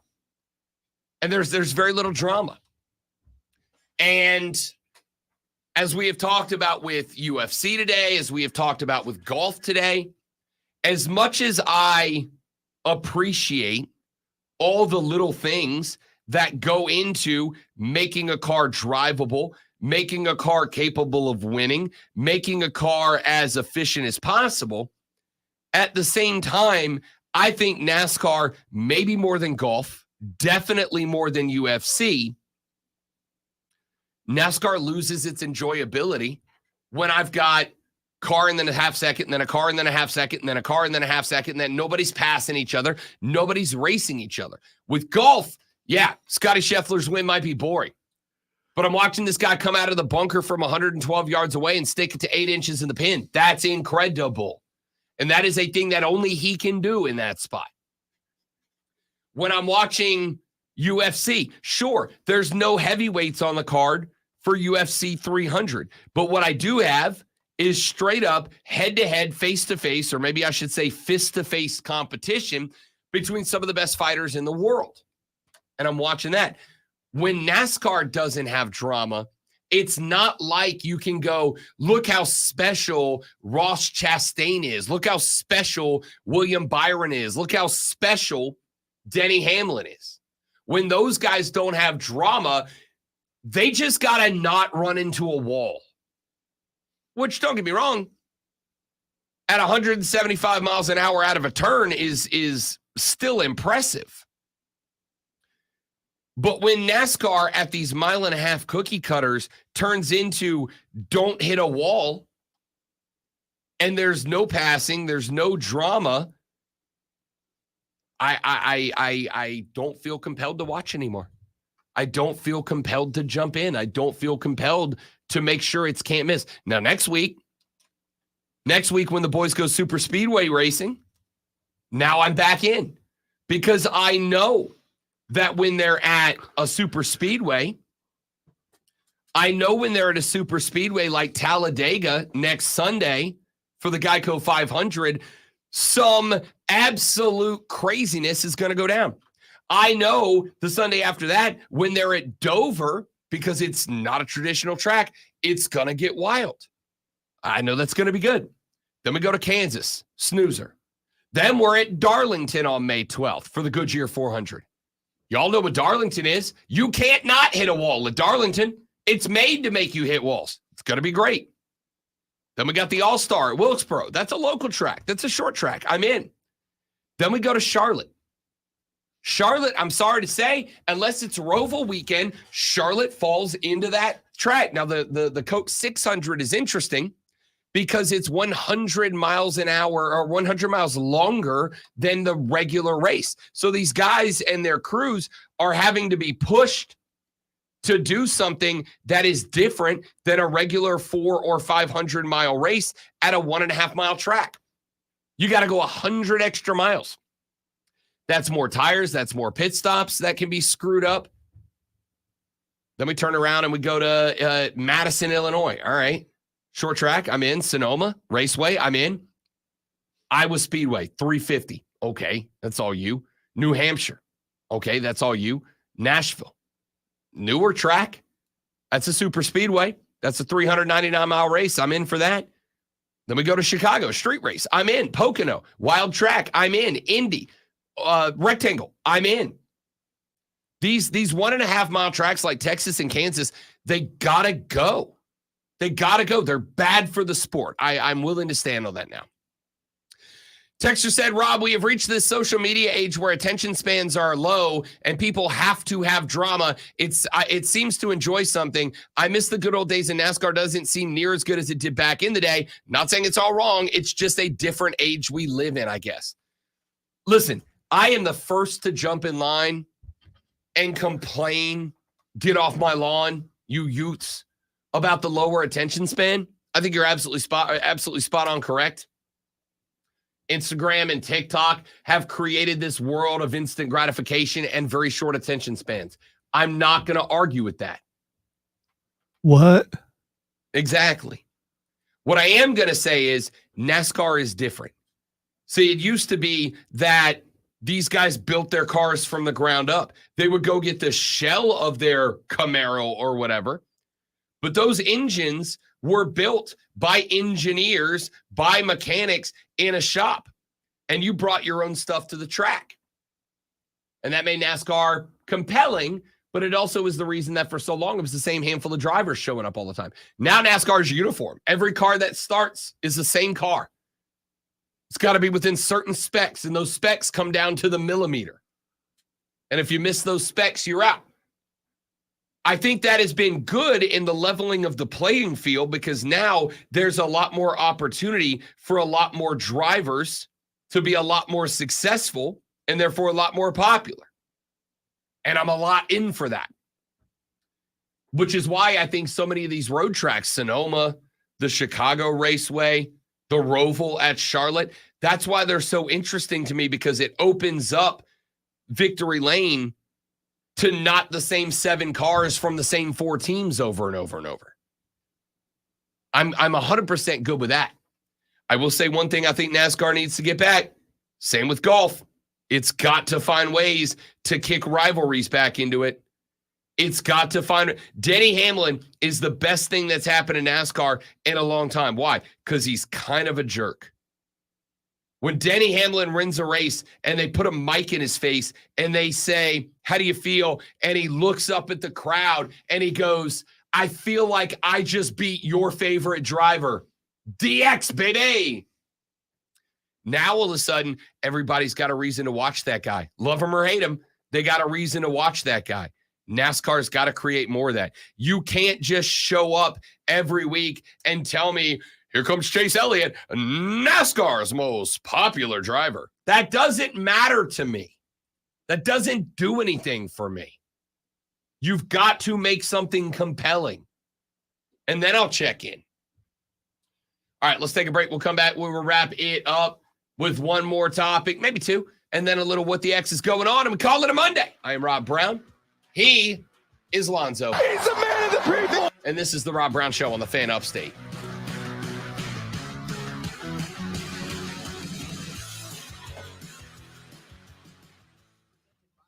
It sounds more dramatic to say a fraction of a centimeter than it does to say a millimeter or a decimeter. Does it? Yes, it sounds more dramatic. It makes it sound like a lesser measurement. True. Right, exactly. More dramatic. Okay. What sounds more dramatic?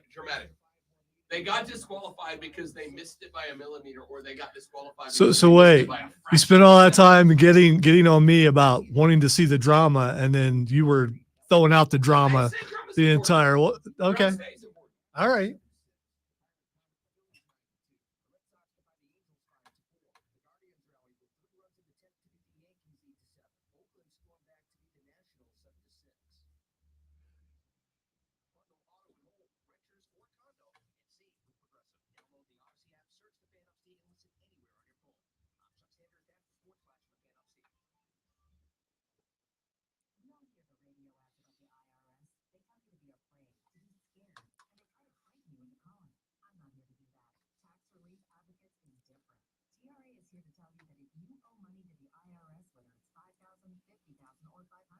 question, we have a solution. It doesn't matter if you're sitting in your car, at work, or with your kids. No matter where you are, call now. 800-575-6986.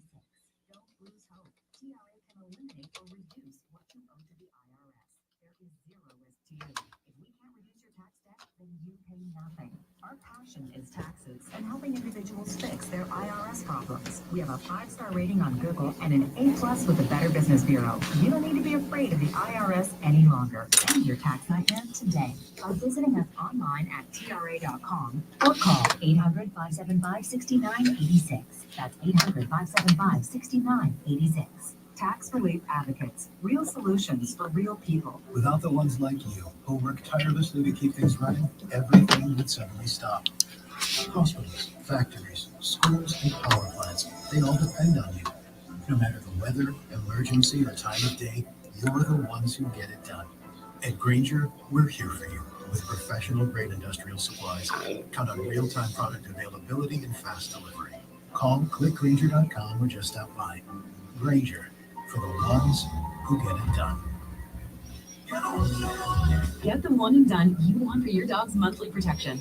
NexGuard Plus, a Foxalon or Moxidectin and Pyrantel chewable tablets. Protects against fleas, ticks, heartworm disease, roundworms, and hookworms. All in one delicious beef-flavored soft chew. Used with caution in dogs with a history of seizures or neurologic disorders. Dogs should be tested for existing heartworm infection prior to starting a preventive. Ask your vet about NexGuard Plus Chews.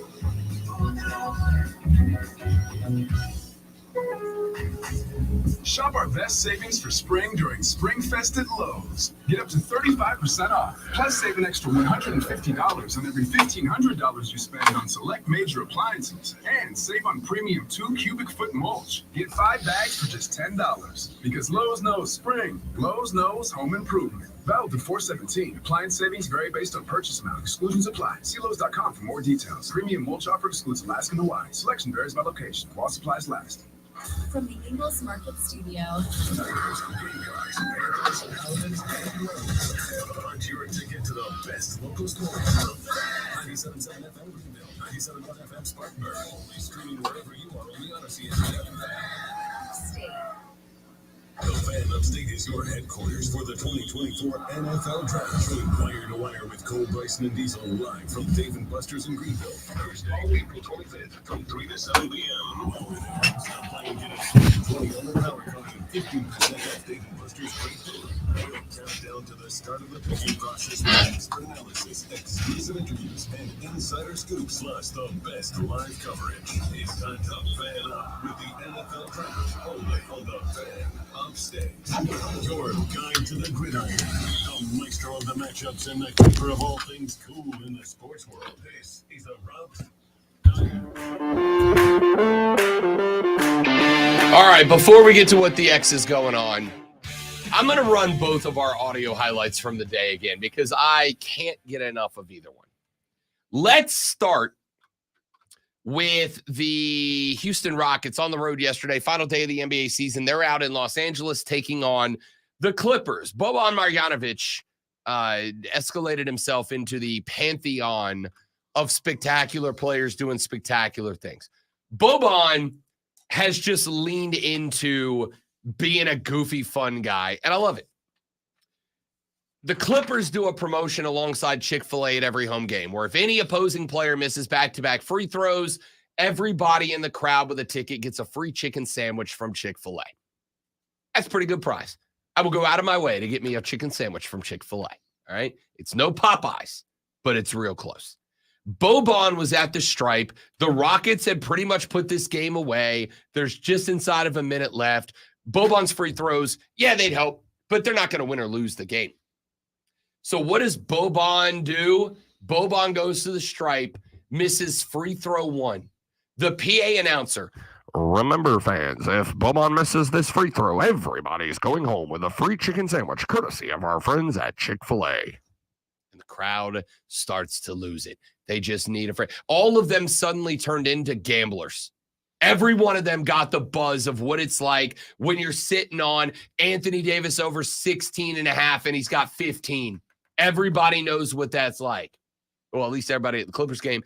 Boban misses free throw number 1. He's at the line. The announcement gets made. He makes the eyeballs with the Clippers fans. He acknowledges them, and then Eventually be some free chicken on the board if he misses the second free throw. Oh, man, free chicken on the board. Yeah, so that's why the fans are getting a little frothy. Oh, they're pointing to you. Boban's playing with the crowd saying, you want chicken? Here's your job. No, he gave him chicken. He's a man of the people. He's a man of the people. He did that on purpose? He did. He gave out free chicken. you're damn right Boban did. He absolutely bricked the second free throw, and as he's backpedaling on defense, he looks at the crowd, and he gives them the point. You're welcome, because Boban He's a man of the people. is a man of the people. And then, ladies and gentlemen, I won't even set it up. Would you like some baseball cards? Because the Don West, has the greatest sales pitch of all time. You buy this for $39.99. Guess what, folks? You take the L away. You put a W there, baby. You're a winner, man. You're the real deal. You're picking up chicks. Let me tell you something. You buy this set at $39.99, baby. You're the cock of the walk, man. You walk into the bar and you just find the hottest chick and you go, you, me. Guess what? She says, why would I go out with you? Because I bought the deal on Wild West Deals for $39.99. That's why. She says, can I go home with you? That's how simple it is. That's how it works.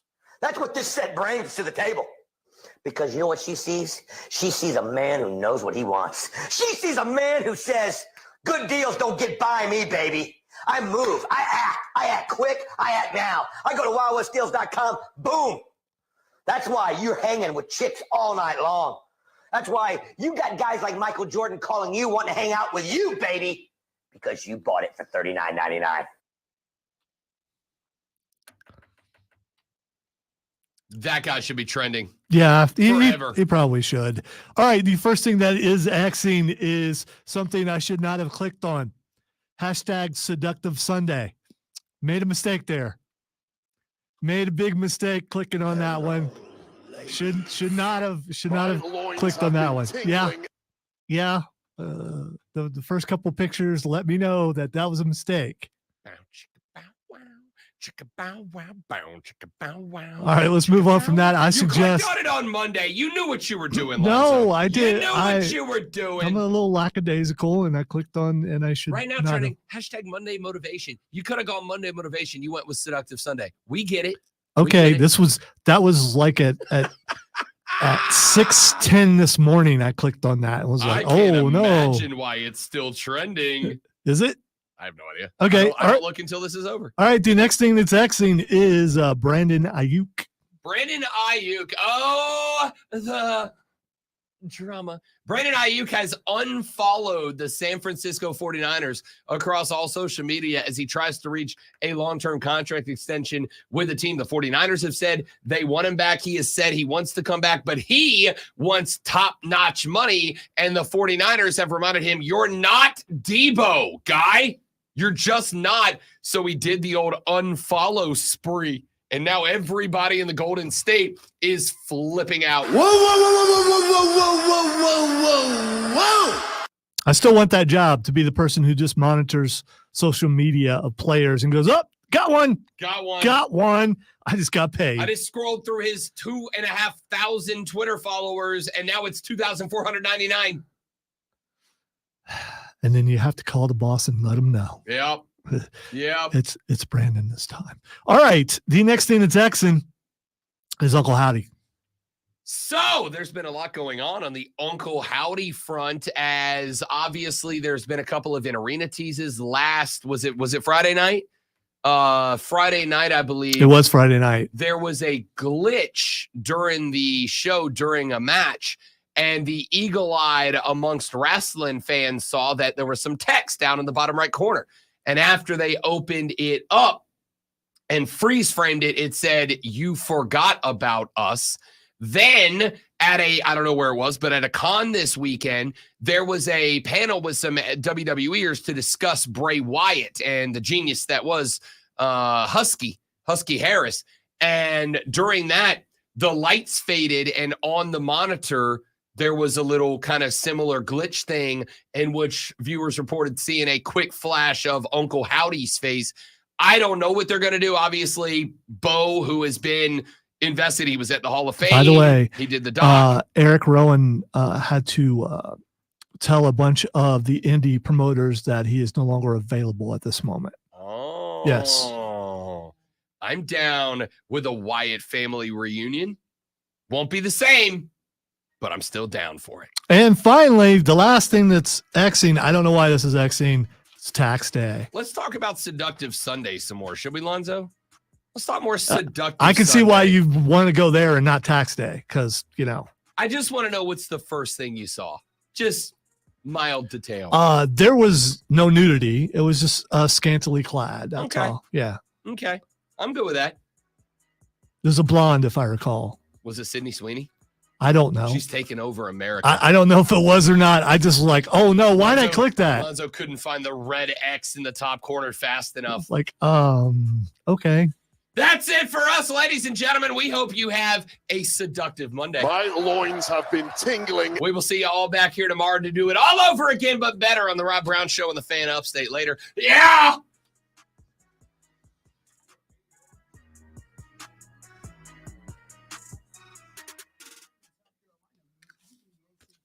Oh, man. What a day. Did you click on hashtag Seductive It's Sunday? not trending anymore. Okay. And I don't know if I'm gutsy enough to type it into the search bar, at which point it will be logged forever that I went looking for it. That's a good point. Mine, it's just I clicked on something. Yours, yeah.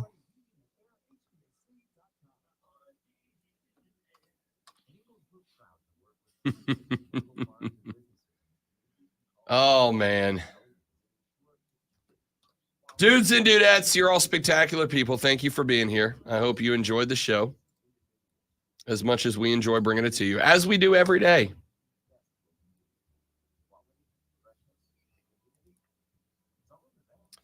But now it's time to go record promos and do taxes. Huzzah. Huzzah. All right, we're out. Y'all have a great rest of your day. Thanks for being here. Tell your friends about us. Help us grow the show. We'll see you back here tomorrow. Love you a long time. Mean it. Goodbye.